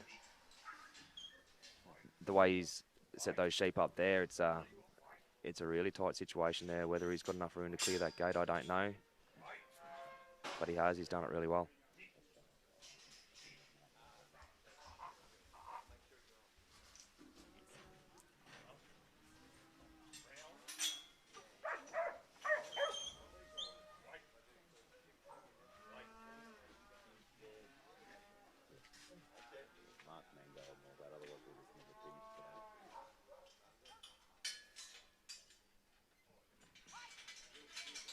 Yeah, mate, I just got taken away for a moment there, but that was a big moment there. He backed himself. How good was it? I mean, what was the outcome? Sorry, I'm going to have to watch the replay, but He did it well. He did it really well. And not only that, but it saved him a good amount of time as well. Most people have to nearly drag them from all the way to the back end of the arena there, which soaks up a minute or two. Well, he's done that in no time flat. And that'll be in the back of his mind now that he knows he's going in good time. He can actually spend a bit of time now doing things neat and tidy because he's probably not going to run out of time. and like you said, I mean, those sheep were heavy trying to get him up that draft, but then that heavy's gone with him because they've just sat there and he's been able to punch them in. I mean, they're a little bit heavy there, but he's got that leader to go and away we go. So he's got time, but sometimes you just got to play with what you got, don't you? You got to play to your strength. Yeah, it's hard to go into these things with a plan. You just got to work the sheep in front of you with the dog that you've got. And for me, give me heavy stock any day of the week over the lands that just want to break every which direction. I can work with heavy stock a lot easier. Yeah, and it's a sign of a true stockman and a proper Australian all-round stock dog when you think about it. I mean, that dog's rating the stock, that stockman's also working on the fly with what's in front of him or her. And, yeah, all the little nooks and crannies too. I mean, like that gate, we've said they got to hold that gate in position and stuff like that. We've made this course as simple but as challenging as we can all the way through the three disciplines. We want to see that dog all round, but we're not going to make it easy for them. They've still got to earn this title here today. Yeah, well, it's a tight arena. I like a tight arena. The dog. There's no freebies really in this trial. You've got to work your whole way around it, and it is really proving the very best dogs and handlers are in this final. There's been no flukes to get into this final. It's really good to see. Mate, I mean... And this has been a cracking good run, Dane. You took the words out of my... Like, there's 76 and a 47. 47 for Andrew Heath and Brontes Brazier. Test with Josh Messina on a 76. This man gets into the 90s. Well, really and we saw there, we're talking about Josh coming into this event 40 points clear of second place. Well, he ran out at... He spent the time early in the trial doing things neat and tidy and then ran out of time on his put away. So it's not hard to make up a few points. It's just unfortunate that this team, they didn't go so well out there in their paddock final. That's the only thing that's gone against them. But, I mean, the experience they're going to gain from it. I mean, man and dog. Wow. It's, he's got to be proud of himself and take a bow after this run. Yeah, no, that's... Wow. At home now, that's a cracking good run. That is we've seen some scores. We saw a 100 score yesterday in the novice cattle from Benny Costa. We've seen 98, 97 in the ASD finals there just a moment ago for the three sheep paddock section. I mean, what are we going to see for this? Yeah, and shout out to our judge. The professionalism that I've been watching from Pete. He's going around after every run and just checking every chain is not too loose, not too tight, so no one's gonna get stuck just trying to open a gate because it's not a gate opening contest. You don't want people getting stuck and losing points because they can't open a gate. So credit to Pete to professionalism, making things all right before the next handler goes to run their dog. And that's been the difference, I believe, for us this weekend is guys like Pete and all the volunteers and everyone that's been making things happen here just to keep that consistency. As we go in here now with Speedy and Fred Rains. This will be the halfway point, just over now. Well, the two dogs to go after this, and they're both with Nigel Brazier, second and top qualifier for this discipline.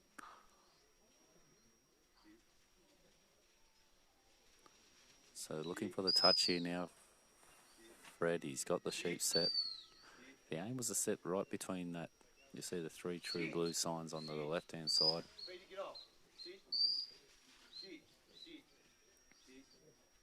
Got a big bubble on this dog too. Like you can see those sheep, they got their head up, ears forward. They're just not quite settled.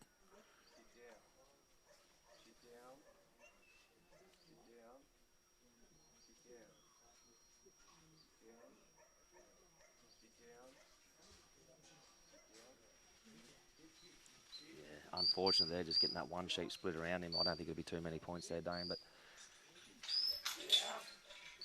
anyway, anyone looking to learn how to do a touch, like what he was just doing there, just the patience of it, setting them up.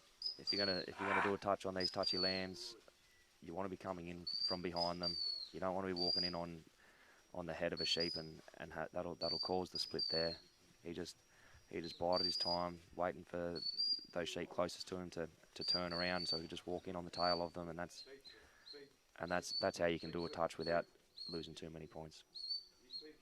Yeah, and he goes with this young dog. He's rising 3-year-old, I think he said to me last night. He's still got plenty of learning in him, but arguably one of his best dogs across multiple facets. He said he doesn't get the work of some of his dogs in the past, just in the job role that he's in these days and family commitments and all the rest of it, like we all do in life. But he's really maturing into something, this young dog. Yeah, well, you can see that with Fred. He's a very seasoned trialer, but in the role of his job that he's got now, he doesn't have the stock work that he used to. When he achieved a lot of really big wins in his earlier days of trialling, when he had a stack of work for his dogs, and then he moved up a level in management, and all of a sudden he's not getting the stock work. And he did take a couple of years off trialling there, but he's developed a formula that works for him now, where he can train his dogs without actually getting the amount of stock work that they used to get, and he's getting results. Yeah, and you speak of that with that formula, mate. You can actually, I'm quite happy to give him a plug on that. He's started up his own Patreon. You speak about finding someone you like there before in that last run, and really being rude and learning from them, and don't be afraid to ring them and hassle them. He does a down in the south there. If you're around that Cootamundra area, every Tuesday night they do a training, and they get together as a little informal club, and anyone in that area are more than welcome to speak to Fred. He's made that known to me, but jump on his Patreon and support him. That's $35 a month. It's not even half a carton, mate.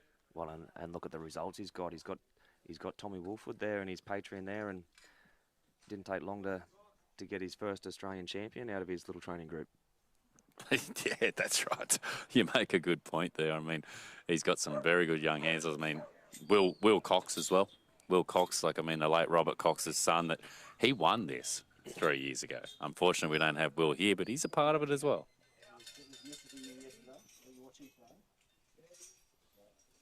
Maybe we'll get Will to save his pennies. They tell me that Will tries to tell. He's told me once that it's can't afford it. Well, Will, mate, you better start saving your pennies. You've got 12 months, and I want you to come back.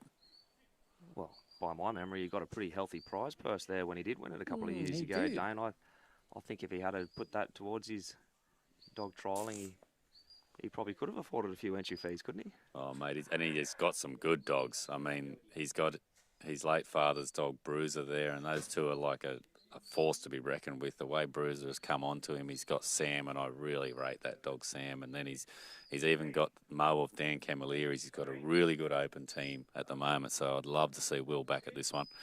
He hasn't really skipped a beat, Dan. I saw him there at Dubbo trial a couple of weeks ago, and I was judging him there, and he got the win with his old man's dog Bruiser, and he's going to be a name to look out for a lot of years to come.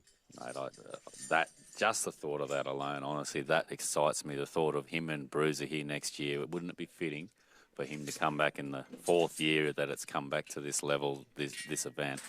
To take it out in memory of his father as well, mate. I mean, his dad. I said there in the speeches across the weekend what Robert done, what the perspective that he gave me with the clinics that we run here, and he actually told us that if we dropped the price, he'd do it for nothing. And I thank you, Robert, if you're up there somewhere listening, mate, because it's guys like Robert and Jimmy Marshall that have made this event what it was and what it is and where it could be. I just don't know. This dog here, though, wow, Speedy. He was only a novice dog, mate, last year. Yeah, well, when you get a handler like Fred, they're not going to stay novice dogs for very long, Dane. It's incredible. He, like you say, he's only just been making a comeback last year, this guy. And these dogs are just moving through. Unfortunate with Nina, she was a really nice dog and she's been breeding on for him, but a couple of had a broken leg at a young age, and then when he made he hadn't trialled for a bit, he made a comeback, and then she had a hamstring, I think it was, or an Achilles tendon let go, and she's just been breeding for him since. But you could tell he really enjoyed running that dog. She was a beautiful little dog in the trialling arena. He's got Tiger as well, that Marista Slim dog, and yeah, it's that's bred out of Nina. He's got a great team, this man. Oh, a bit of bad luck, that sheep coming back up the ramp. That actually happened to him in the race too, didn't it? He had one turn back. And yeah, in some cases, having that sheep turn up, it can be a real problem. These lambs, though, you can fit about 3 of them side by side. Yeah, true. It's not hard to push them back down. Yeah, true. He's made a call, and we'll put it on record. Will Cox, he sent a text through that let the big fella know that I'll definitely be there next year with a team of young ones. So it's on record, Will. If you're not here, we'll be calling you for it. Start saving those pennies. Set up a bank account to the side, because have a look at the competition that we're going to have here for you. Fred Rains, he just sends that dog for the... We're going to put the put away now here, Pete, and our judge, Peter Armstrong, he's asked for the sheep to be sent back to right off the put away gate, right back for maximum points.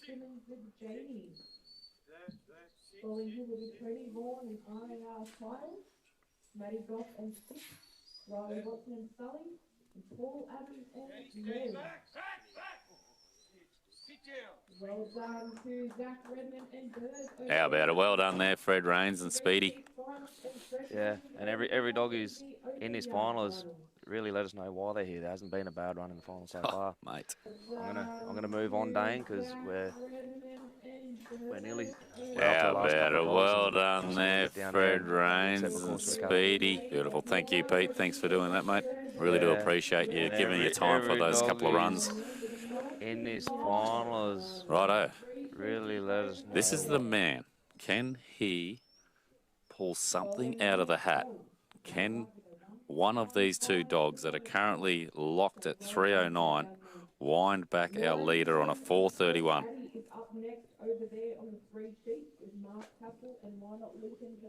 Only my opinion, but he's going to need to pull something very, very special. This has proven to be the most difficult of the 3 disciplines. And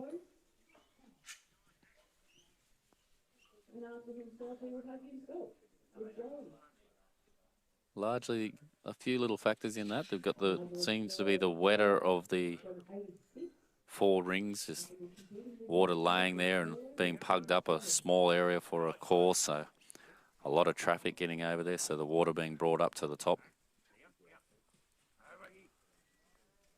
That's just kept the sheep out of certain areas in the course.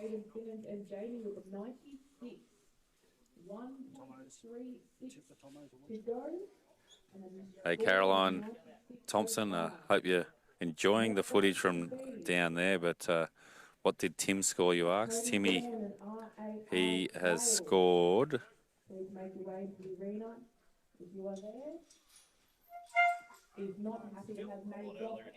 Tim got an 85. An 85, so you should be able to see it in the update there now. It's just been put in by the girls. I mean, they've done a fantastic job. We'd love to see you up here too, Caroline. Bring that other guy up as well. He might go okay up here, but I'll tell you what, you'd really suit this. Caroline Thompson, the Thompson Syndicate from down there in Victoria.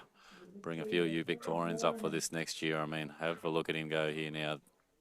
Arguably one of the best across multiple disciplines. He always right up there when it comes to USDs, and not too sure if he's been down to the SSD. Honestly, that's one that I'm not too sure about, but I'll tell you what, he'd be right up there if he was.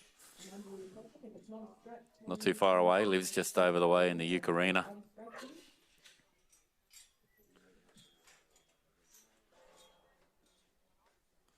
And we've got one discipline to go after this. We've got Sterlo here, comes in on an 86. And an 87 led them in with Joey. So that last score Fred Rains on a 76 and a... Paul Adams and Mev, Sharon Swing and Fletcher Sorry, I Ford, apologise, Fred Rains. That was a Armstrong 80, and Buzz. 88, that last score, 88. I was looking at his first round score there before, so an 85 for Tim Mackey. I mean, wow, that was something nice of Mackey. And then Rains, just a little bit more experience in Rains, as we're talking about in the commentary, and it just starts to come to the fore, doesn't it? But like I said as well, like, hats off to you, Tim Mackey. You really pulled one out there for the late, great GOAT in Jimmy Marshall, mate. He would be sitting up there chuffed as watching you doing that, mate. That was an exceptional run.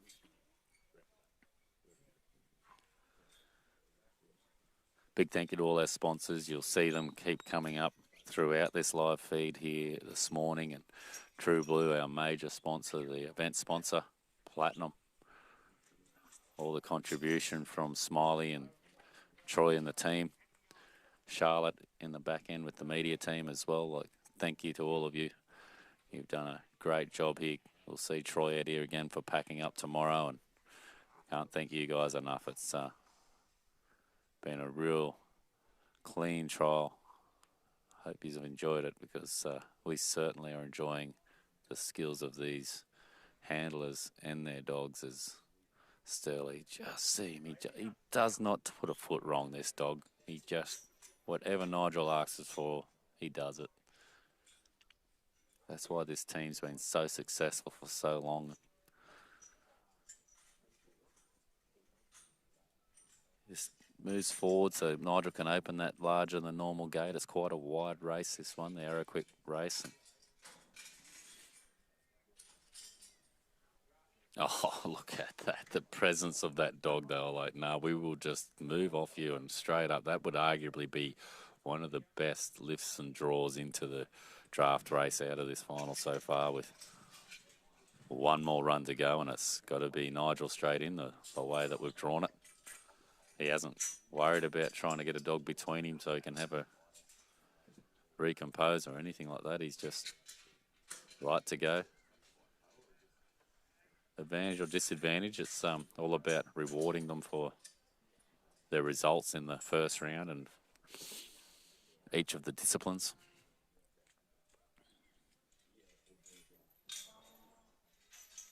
You can see Josh Messina with Tess still in pole position on a 4:31. The next closest is second with a 3:72 for Speedy and Fred Rains. Third, 3:40 there at the moment for Andrew Heath with Brazier's Bronte.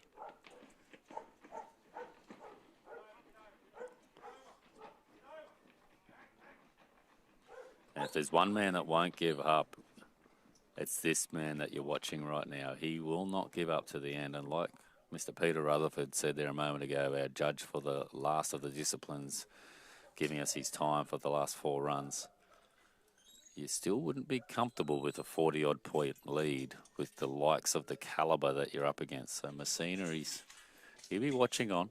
He'll be just seeing where Nigel sits after this one. We'll close the points off after these two, though. You have to wait and see. It'll be interesting to see where Nigel's placed, how far behind Messina he will be.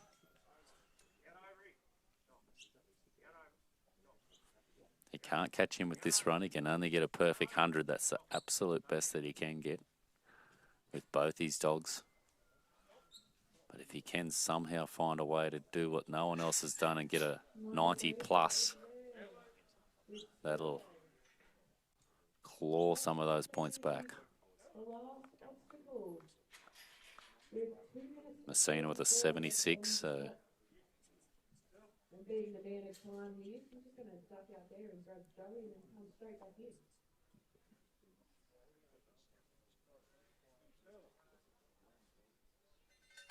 $84,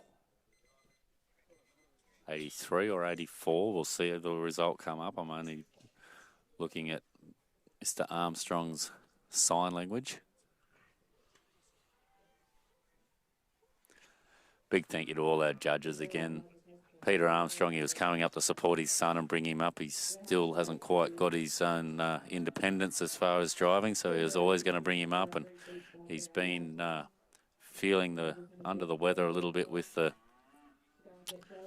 bit of a cold / he's trying to be dramatic and tell me it's pneumonia, but he's still here. And big thank you to him for stepping in at the last minute for Anthony Quinn. Anthony, would have loved to have had you here, but we understand that at the end of the day, you got to look after those animals, and just the lambing not going to plan for him back there for Anthony. And love to see you come up here, maybe bring that Mr. Warwick Doolan up here next year as well. And then out there in that Encourage that's going on at the moment, the Encourage 3 sheep, you'll see Ollie Hansen. Thank you, Ollie, for jumping in and judging this one. We had our champion, Dan Camilleri, from both ASDs, tentatively lined up to be judge of that Encourage 3 sheep paddock section out there. And then, I mean, it was on my own call personally. I just thought if Dan had made this final here today, and he had 2 dogs good enough to do it, they were both in it last year, I didn't want to put the extra strain on him of trying to judge, so that's why we've called Ollie in last minute, and Ollie was more than accommodating to come and drive up here. It's not a short drive from Cootamundra up here, so Ollie, if you're watching back later on, mate, I really do appreciate your commitment to come up and judge this one. Couldn't say yes quick enough when I give him a call there only a week or so ago. Nigel's made his way over with Geurie. Geurie got an 87 last time. So we'll see how he'll go this time round.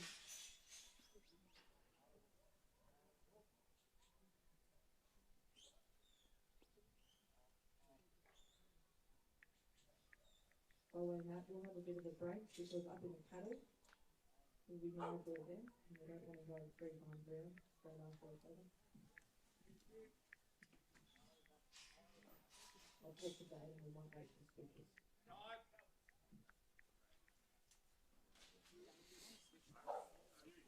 You want to switch that? Because Nigel's just got Sterlo, Geurie, and then cattle again. That's a joke. We'll have a break. We'll do it. Good.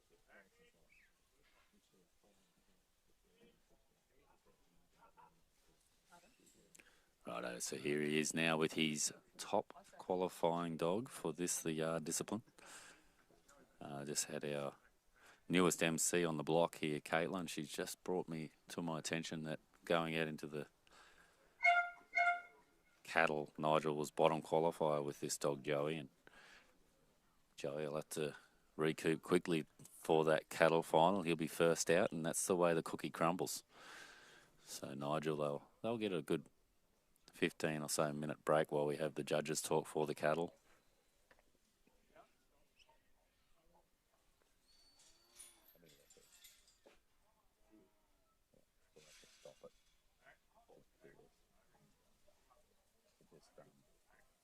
Make that the last one. Can you give Peter a look at him to set up and change the course a little bit?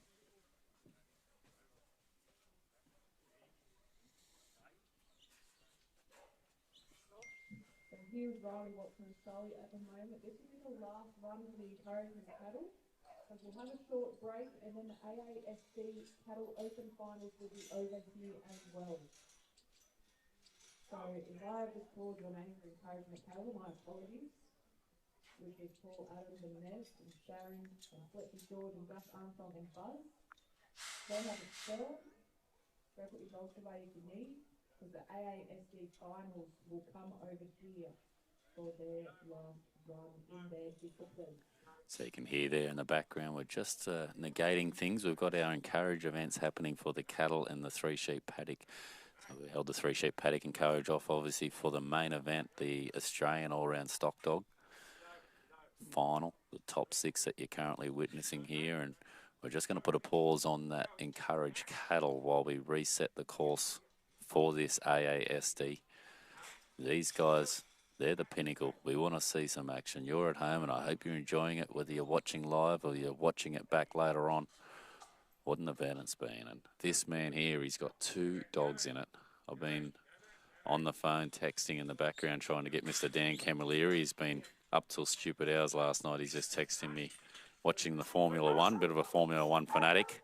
But I've asked him to get himself over here, backside, trackside, to do a little bit of commentary for this last discipline, the cattle that's coming up. And all looking pretty sweet here at the moment for our top qualifying team.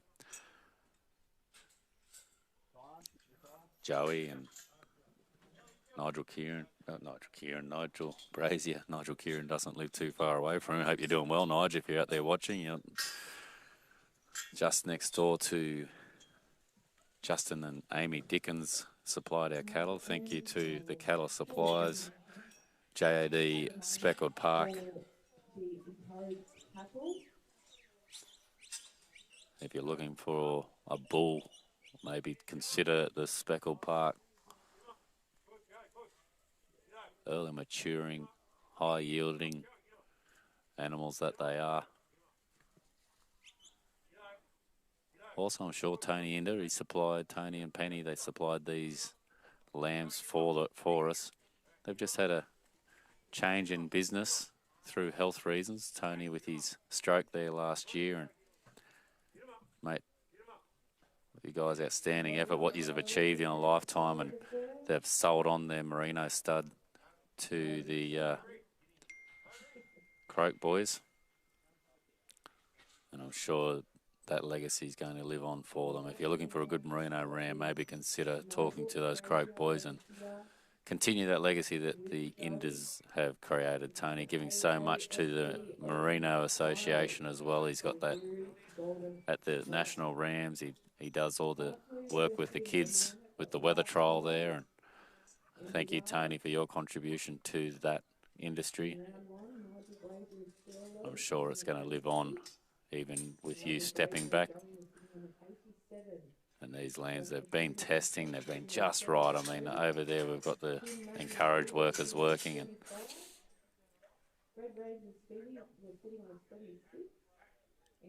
Nigel with our last run here. And just like with Sterlo, I mean, look at, it's a testament to the training that you do, Nigel. I mean, those sheep, not quite as punchy as Sterlo. Sterlo, just that timing and probably a little bit more effect. And Joey, but Joey, he's got some finesse. He's got some footwork, this dog, hasn't he, Watt? And the obedience these dogs have and the poise.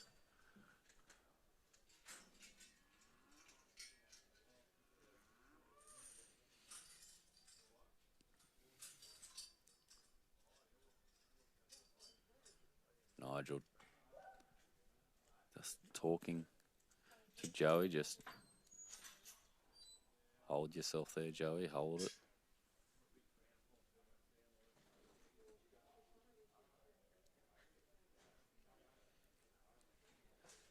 See these dogs, they hunt that rail so nicely and drop into the position, and they've got that strength and that silence, the way that they work. They don't upset their stock, but then they've got those gears to come with them after that.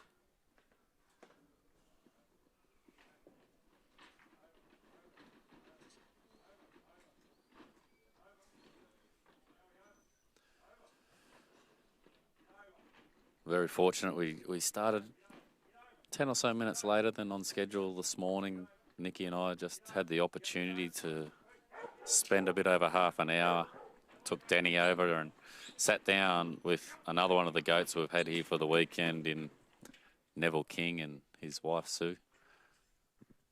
Another great interview you'll see coming up over the coming days on the Facebook page. Stay tuned for that one. And just it goes to another level, Danny. It really does.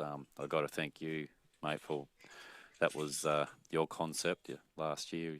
I'm so grateful for you pushing me to stop things and slow down for a moment and take that time with Noreen and Jimmy last year, Marshall, and we've been able to just grab that interview as well. I had a list an arm's long. I had about 20 people that I knew were coming here over this last week that I've written down that I would have loved to have done interviews with, but to get that one with Neville and Sue, it's going to be special, ladies and gentlemen. So keep your eyes peeled, and when that one comes up, if you liked the talking and the interview that we had the opportunity last year, then this one here is going to be something special to have a listen to as well.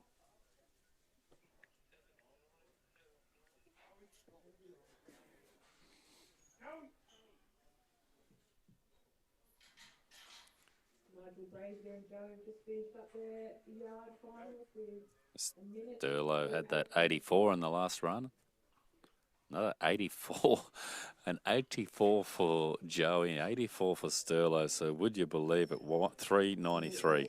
393 for both those dogs. So I'll hand you back to Danny for a moment. We'll just have a little break while our competitors move into the cattle ring. And we'll post you back to our sponsors. Please, if you can support any of these sponsors in any way, would be greatly appreciated. So we're going to close off the score sheet now. So if you're watching at home, don't be alarmed, and you're looking at the live score sheet, you will not be able to see the results until presentation. Post-presentation, we'll get them into the sheet for you. But hope you're enjoying the live feed here. Mr. Denny Rubin, all the way from down there in Melbourne, Victoria. He comes up here. He does such a great job. And thank you, Denny. You don't look for the accolades. He's the man behind the camera. He's the man behind the computer that does the live sheets. And if you like the way that this event runs, then he's the man that you need to engage his services. We'll be back soon for the last of our disciplines, the Open for the AASD, Australian All-Round Stockdog. And these scores for round one, Nigel and Joe is sitting on a 34, Andrew and Josh is sitting on a 40, Fred Ray and Speedy was 48, Nigel and Sterlo was a 53, Tim and Vigo were an 87, and Josh and Tess were an 88. That was the last round total.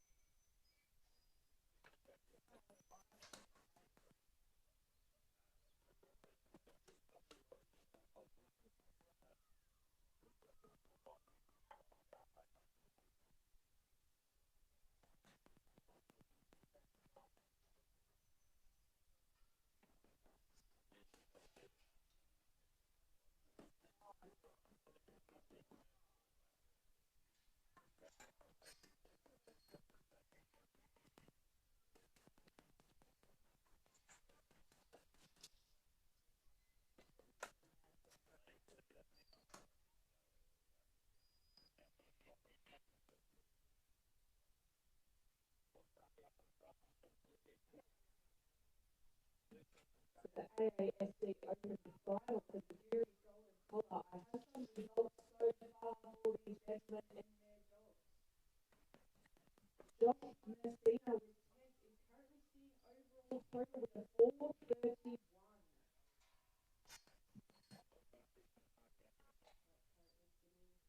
In first place, Nigel Brazier and Joey are sitting at a 393 overall total.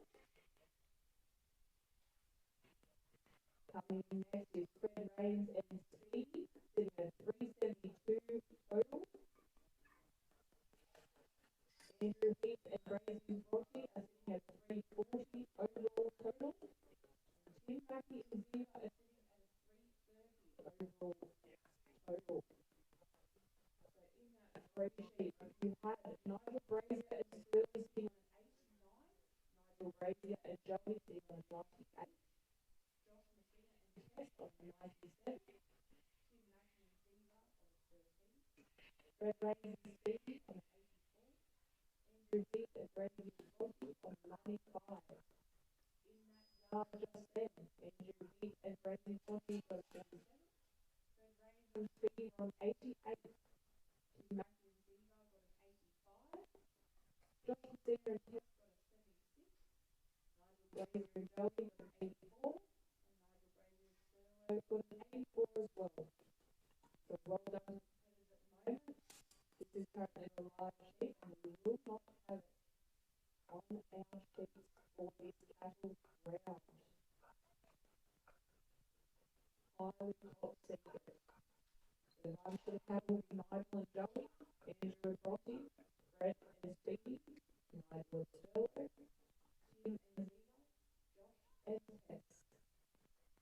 That's enough for competitors.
So we encourage public minors taking a break because the AASC Open men and dogs will be open here.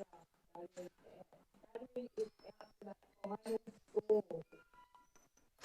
Up first will be Nigel Brazier and Geurie and Andrew Keith and Bronte.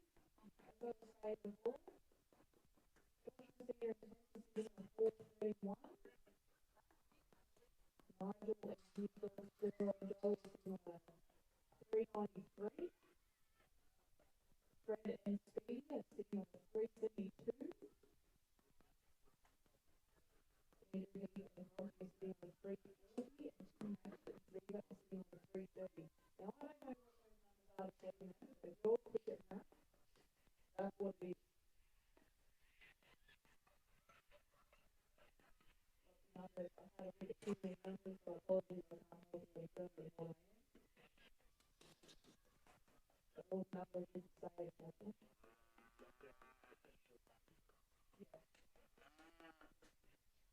Over is three sheep encouraged moment. It's all roots with DNA Kate.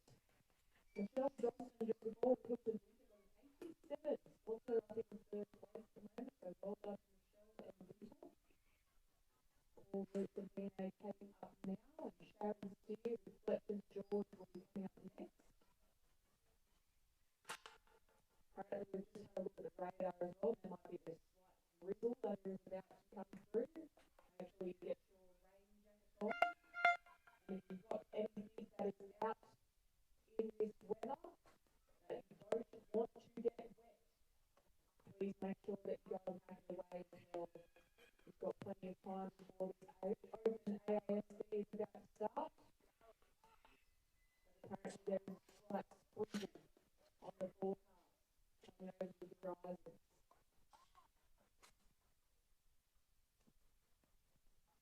Allegedly, this is Riley that did tell me this. Allegedly, rain.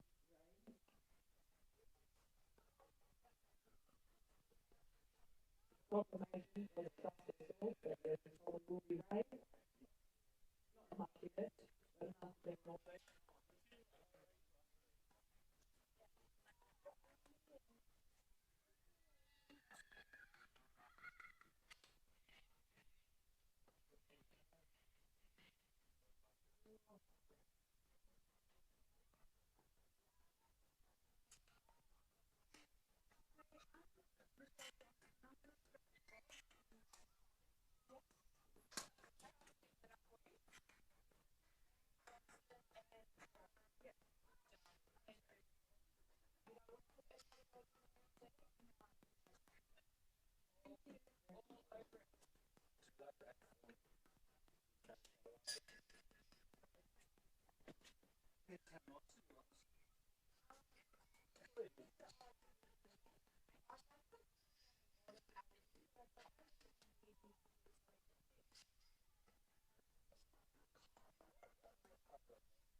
So I decided to get a caravan. We got a nanny to help us along the way, and we take our 3 beautiful girls under 4 on the road with us and make it work. It was a huge challenge to start with. Everyone told me it was never going to work, we'd never be able to do it, and here we are. A really cool moment for me would be turning up to a job. My husband had to go and grab some water, and I grabbed the hiking backpack, put a baby on the back, and out grabbed my dogs and started loading the dip on my own. It was pretty cool. The farmer was looking at me, couldn't believe what I was doing, and just pushed the sheep up to the dip myself. A couple of things I'm really proud of. First and foremost is being able to take my kids on the road and on the job with me, out on the farm, homeschooling. That's really important to me to show them how to take care of our lands and our animals for future generations. Find my way through you.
All of those.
well.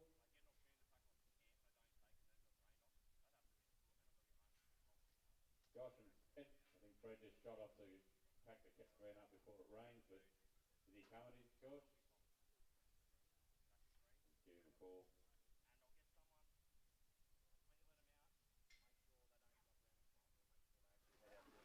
Josh Messina, Fred Rains, if you can make your way back, we'll get the judges' talk underway. Well, hopefully.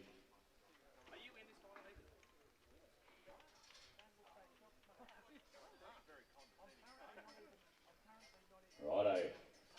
One man and his dog. He led them into it. He still leads them currently. The True Blue Yeti-esky, the Cash, the Vest. Will that be his for 2026? And Nigel Brazier with his two dogs locked in second, equal second at the moment. Maybe he's the man to take it away from him. He's got all the experience. It's all on him. Or can it be the other man from the Molong Eucarina Syndicate, Mr. Evergreen Andrew Heath? Have a look at him. If you took that beard off him, Andrew Heath, he'd look about 35. Oh, no, put that back on that. Crowning on the top there. Looks like a baby birthing if you take that hat off, Andrew Heath. At least I'm not made of titanium yet.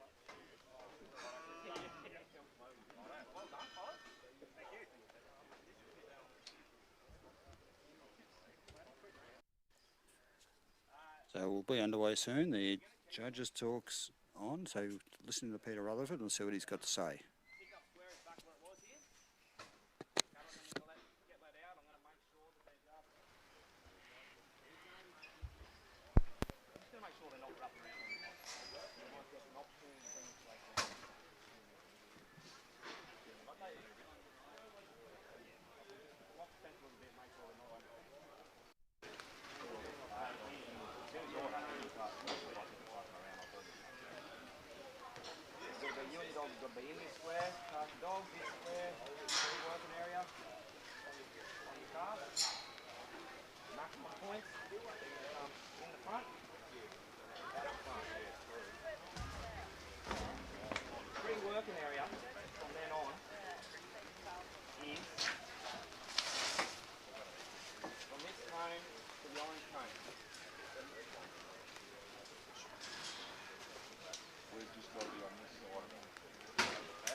That's just for me, so I can see. Dan, you must like this location with the cameras. Yeah, your channel. Keep everything in one spot.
Would your dad got that?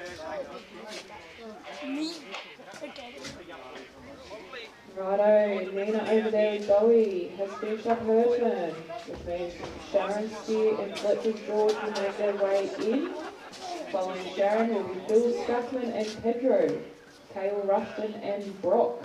It's going to be, yeah, it's going to, like if you do, next time back here when you go. Over here in the cattle at the moment, the boys are getting some expertise, tips from their judge. And they'll be starting shortly as well. Shout out to our judges currently.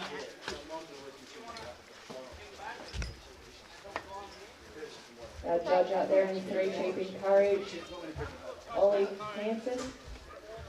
Huge shout out to him. Thank you for bearing the weather, bearing the rain. We appreciate you being out there, so thank you.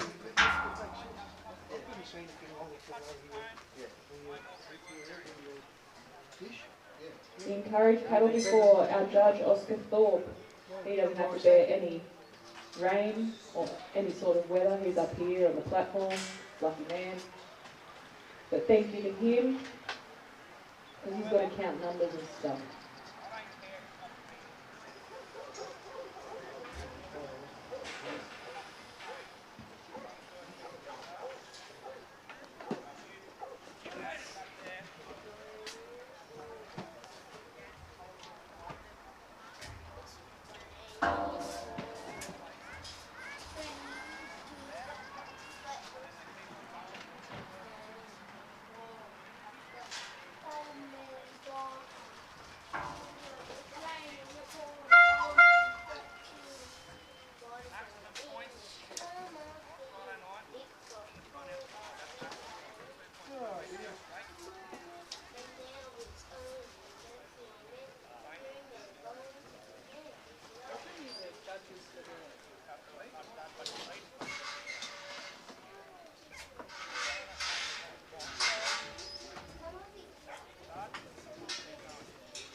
I just didn't want to move it up and fuck the system. Then he scares me. Want to get offside with that? No, he doesn't. I just tell him what he does and then he goes, yeah, that's fine. Sick. Good news. Millie. Is this 5 minutes over here too?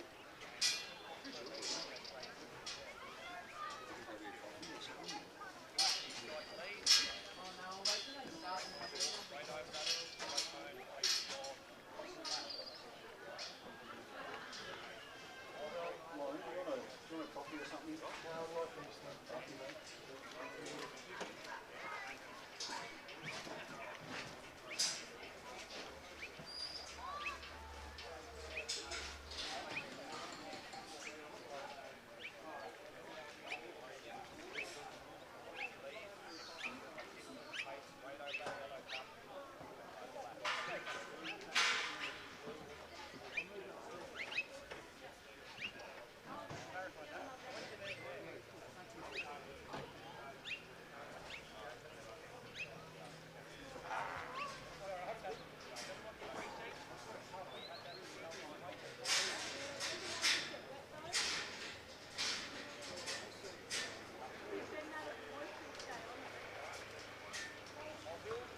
Mr. Dane West, your IC man Denny would like to see you. I'm not sure where you are.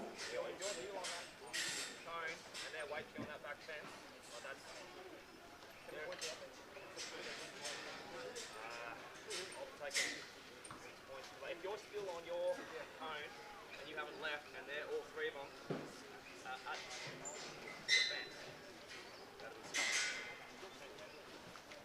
the perfect run, they're on your hip. So just think of your channel, and where that yellow cone is over there, a straight line past that orange corner to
making sure he's not put your dog on the lead and.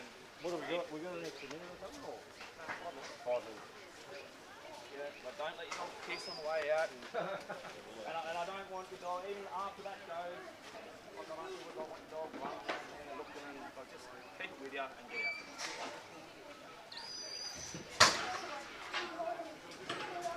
Good luck.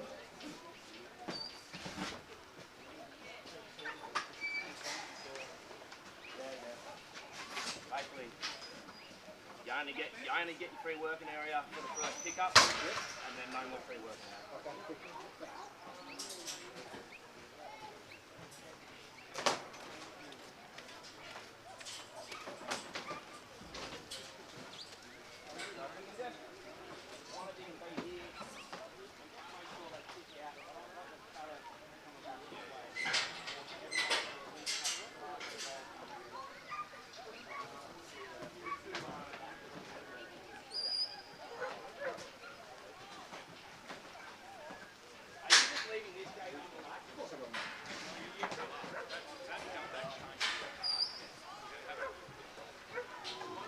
They have a milkshake table. Yeah.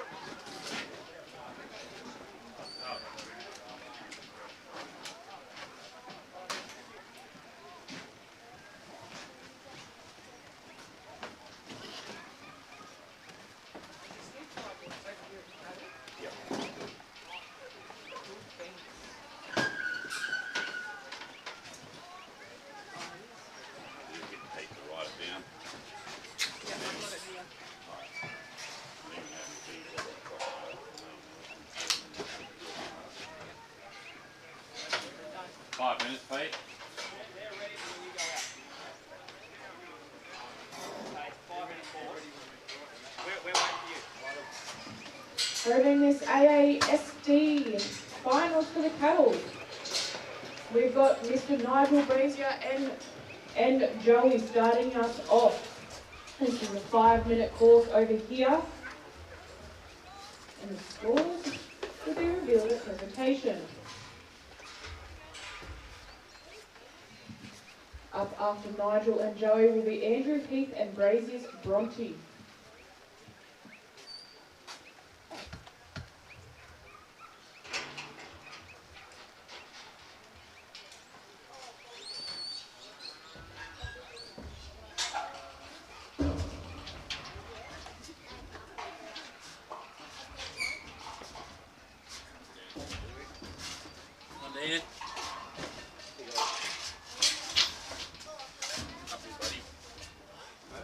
Who's doing my time here?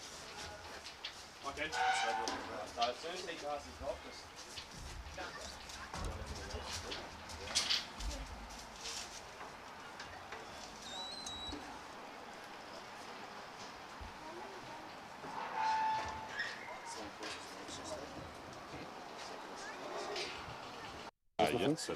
You just pass when you're ready, Nigel? Yep.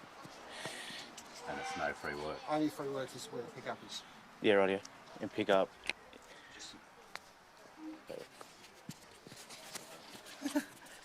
So we're just getting our I set final up at 2 touches o'clock, made. watching qualifying over and over again.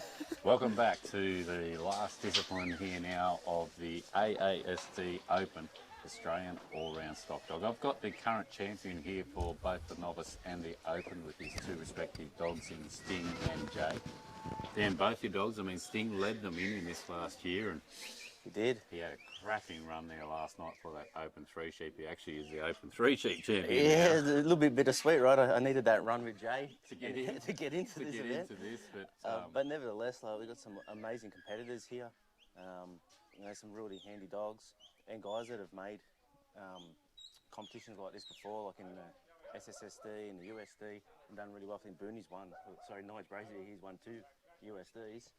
On his verge to potentially taking out an ASSD to add to that trophy room. Mate, I mean, there's rubbing shoulders. I mean, it may not be in the same year, but for you to be the champion, and then if he potentially took it. He's got a tall mountain to climb here to pull back.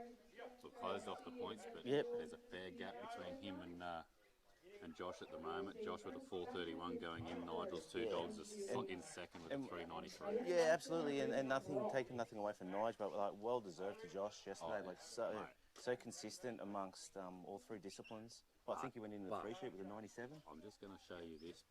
If we have a look at this actual event, this is the difference. Josh was an 88 leading in and a 34 for Brazier's, for Nigel Brazier with Joey. If that reverses, should that reverse in this final, we have a very, very interesting presentation. Dane, you know as well as I do how quickly it can change. Last year I started the cattle for 0. Yes. Just happened to have 2 good runs in the yard in the paddock. Correct. And this year I started with a good run in the cattle and got a bad run in the paddock. But coming to 0, and I think I got a 90 here in the final to take it out. So like it's anybody's ball game still, mate. Mate, that's what, don't go signing off people. If you're Absolutely. at home and you're thinking, I might go fold the washing Caroline Thompson, don't do it. Sit yourself here and enjoy the ride because, wow. And Nigel's delivered his sheep here in the front and taken them back out the front for maximum points. Sorry, it's cattle. It's cattle. It's been a late Sorry, night guys. with the F1, hasn't it? It was, mate. I watched qualifying and then I went and re-watched qualifying again. I knew I would have liked to get up early, but I didn't have a reason to get up early this morning. So I thought I'd tinker away, and then, yeah, obviously this rain set in now. So A personal reason, of course. You would have been nice to come and support your fellow oh, comrades, absolutely. mate, But I did get a little bit more shut-eyed than I anticipated. And then with the rain, everybody's been running and packing up. So I joined into that camp myself, mate. So I would have been a bit here earlier. But look at this now. Nigel's doing a great job here. Walked him in. Hopefully Joey can just turn this black heifer around here. He's going to just try and roll her in. I think if he can just, once he turns her in, the one on the right there is just going to lead him in there, mate. By the looks of things. Here we go. Oh, that's nice work. Lovely work. And look at that. It's a pretty dangerous position for little Joey to be in there. But she's just got in there between that cow, and the panel. Showed a bit of guts. Yeah. Yeah, and credit to Nice, our very judge nice here, day. Peter Rutherford. This is the novice course that Peter Gubbin set yesterday, and he's made it. A couple just little that changes. Bit challenging. You got to keep moving. It's no freak work once you've done your delivery. So. And Nige just touched his cone there, so you can move on to the next obstacle.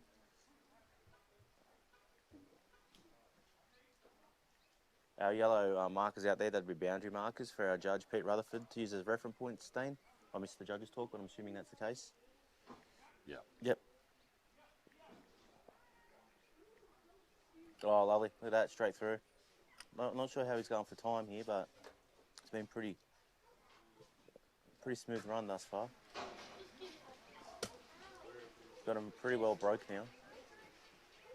Broken is that is, not broken. And I'm assuming that Nige can't come past that cone either. No. No, so, and they're coming Oh, outside. look at that, mate. Yeah, How look good at that. was that Yeah, it's working, really nice. Joey? That Yeah, was just wow. Joey's done a real nice job there. Once you got him through that first obstacle, they pretty much had him on a rope. So Nigel's going to get those big pins into a bit of a giddy up now. So I imagine that time's starting to get a bit close. And we're not going to know the scores. Not even you or I are going to know them, mate. So this I is could probably predict this one, Dane. I could But, too.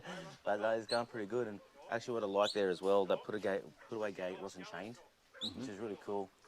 Those great work, Nige. Those chains here on that particular gate can get a little bit fiddly. Yep. So we don't really need that. Oh, there you go, 10 seconds left on the clock. Wow. Well, you asked about scores flipping around. That's a pretty good potential there. No. Yeah, 100%. Just our judge, Mr. Peter Rutherford. No one's to know the scores. Scores will be hidden behind the folder. Dan, mate, I'm going to take this opportunity. I wanted you to come up here. I really hope you didn't just shoot through on us. I would never do that, mate. Again, thank you again for everything you've done to make thanks, this build buddy. the way it has. Like the way you've That was been a sounding board for me. bit of an audio handshake there. The viewers can't see that, but that's cool. I do appreciate it. I know I made special mention to you last night. You got the Coffin Creek Angus hat there. A pretty cool hat. I thought that was. It was pretty cool, mate. I love it. Harry White, one of our new sponsors, coming on this year, and it's just about what you've done as far as the community. You've challenged me that that's the word we need to focus on, the community, and you grow it and they'll come. And I never envisaged when we had those conversations 3 years ago that we would achieve it. No, mate, So and thank you, and I really appreciate that last night. You didn't have to do that. That was really cool. Like, thank you, but mate, there's been a whole heap of contestants here over the weekend. They didn't do really well with their dogs, but absolutely loved the atmosphere. Said they'll be back next year. Like, that says it all in itself, doesn't it? I totally agree. It's just your speech last year, Dan, when you spoke about, and you were pretty raw and vulnerable about your situation in life and what the trialling community's done for you over the years, mate.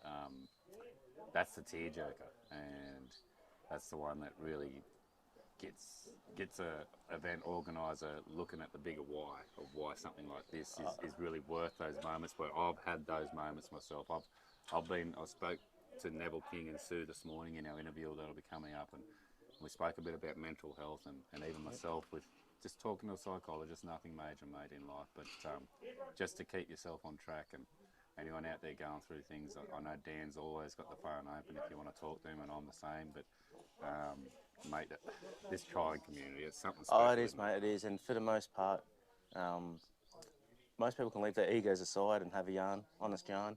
Yeah, occasionally egos clash, but that's life, mate. You have an ego? But me, I don't know. I wear my heart on my sleeve, say it how I see it at the time. My position may change, you know. They just say it how it is.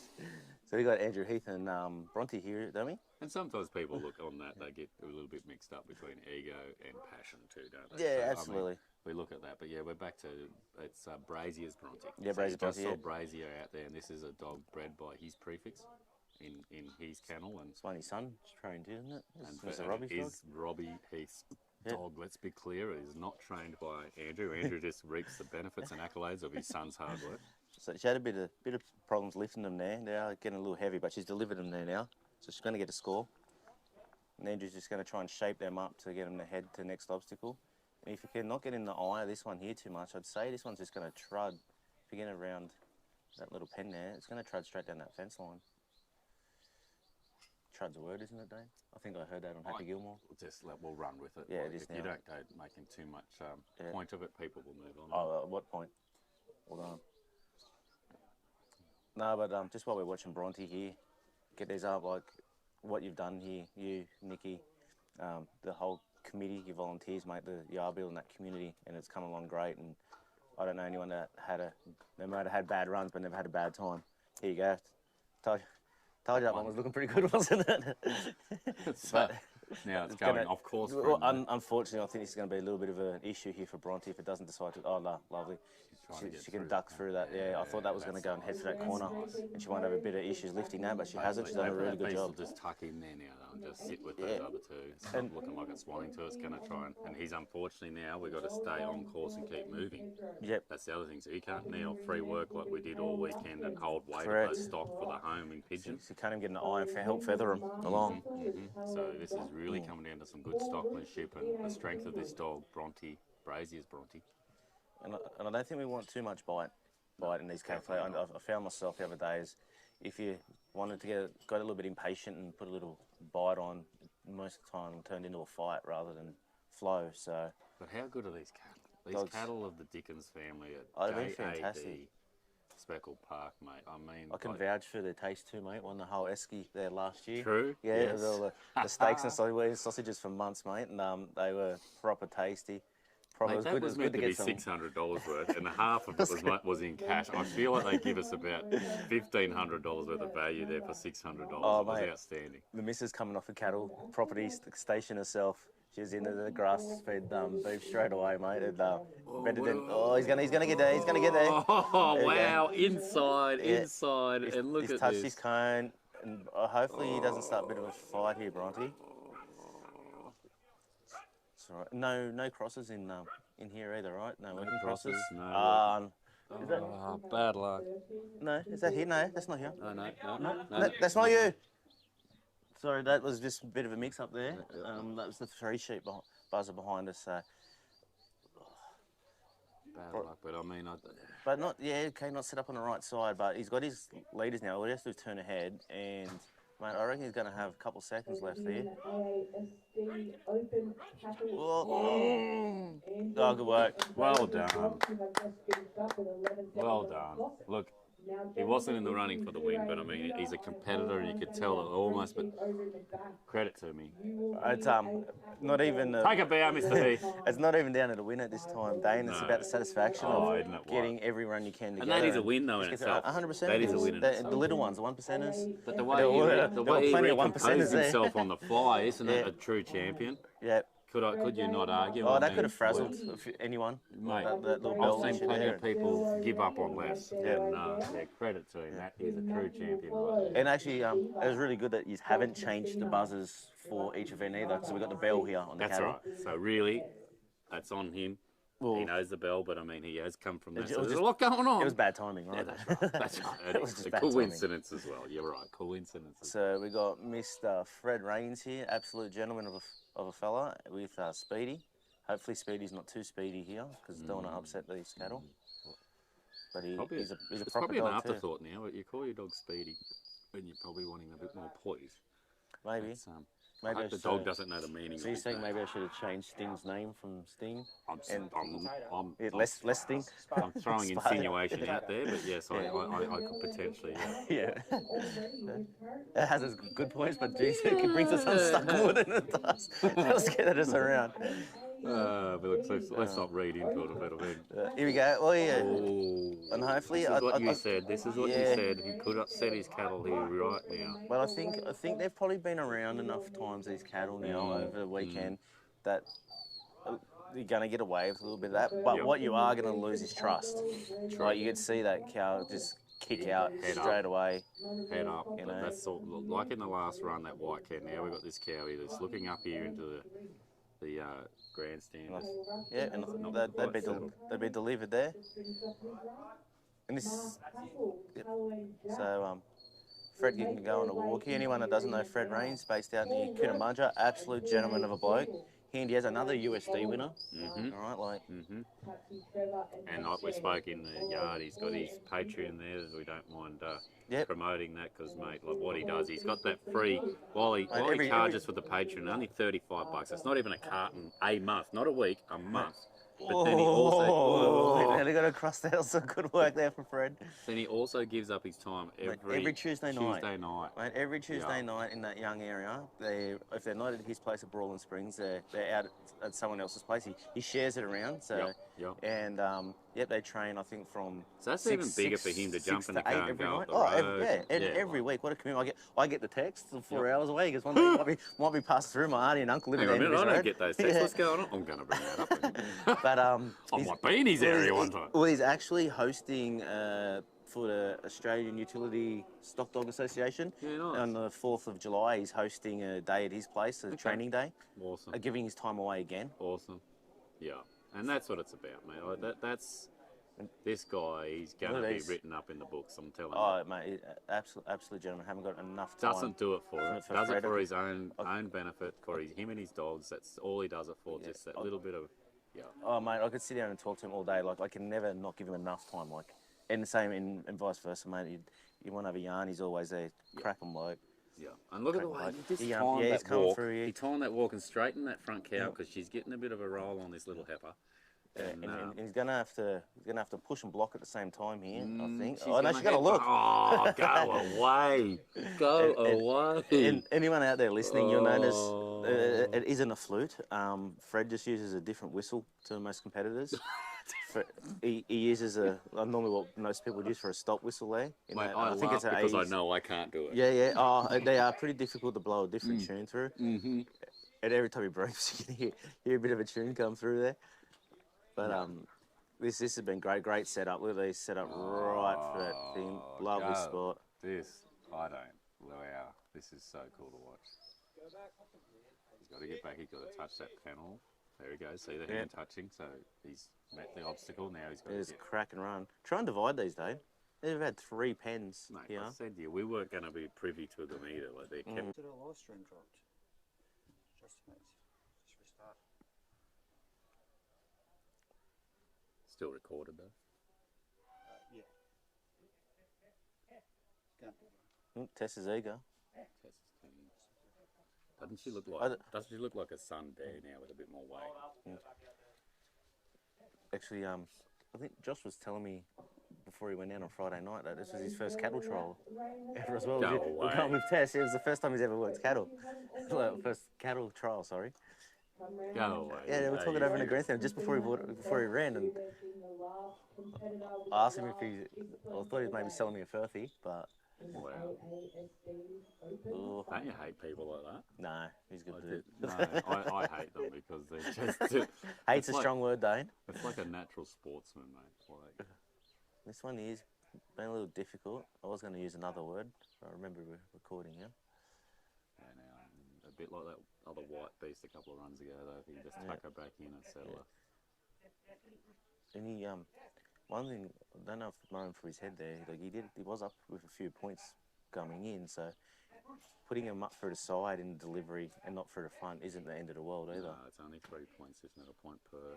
Well, it was in the You're Friday not, night. I couldn't I tell don't you, know what mate. he's taking now. I wasn't at the judges' talk, but I wasn't either.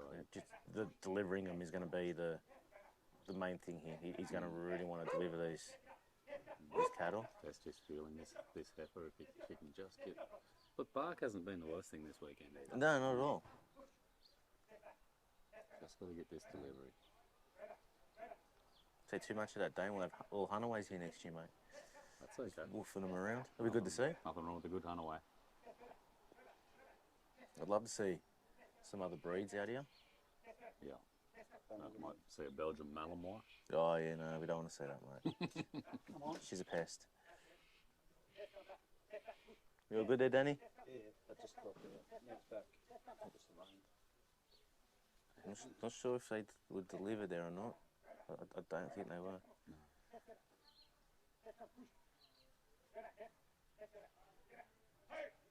This is the strongest one coming into this, and like you said, first one ever. And like I said, like, a delivery could be enough here, Dane. That's it. And an extra obstacle just starts to make it a little bit more reassuring. So it's just a little uncomfortable there. Gee, she's been in a good paddock, hasn't she? And Josh is helping here with a bit of flow by moving into that corner, in that free work area. Just get behind their eye. Yep. Yeah, and I think he's going to move a little quick there and he's going to block them up, unfortunately.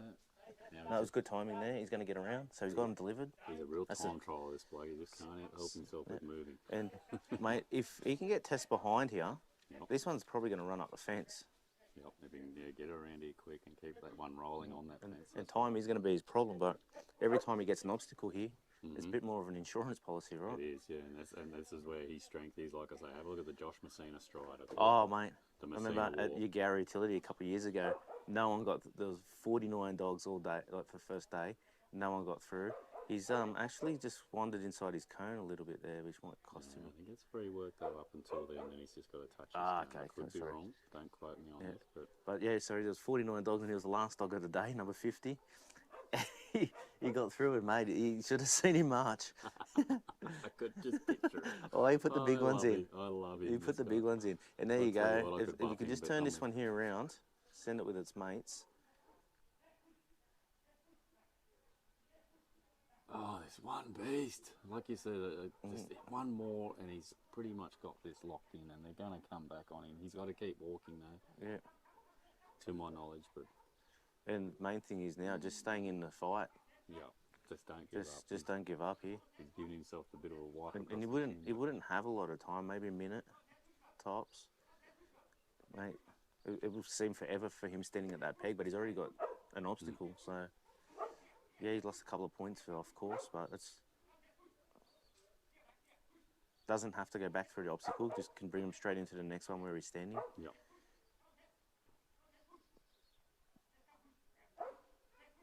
These are some nice stakes walking around there, Dane. Oh, mate, you know what? I mean, it'll be their progeny that you'll be getting. It won't be them. These are his classed-in heifers out of his stud. Amy and Justin Dickens. One of those. Really after one of them, mate. Here we go. Here we go. Just got to get this one heifer to peel off. These other two, they're ready to go, but they're just hanging back, aren't they, down there? Like, come on, mate. Just a little hesitant. And it's going to go again. It's okay.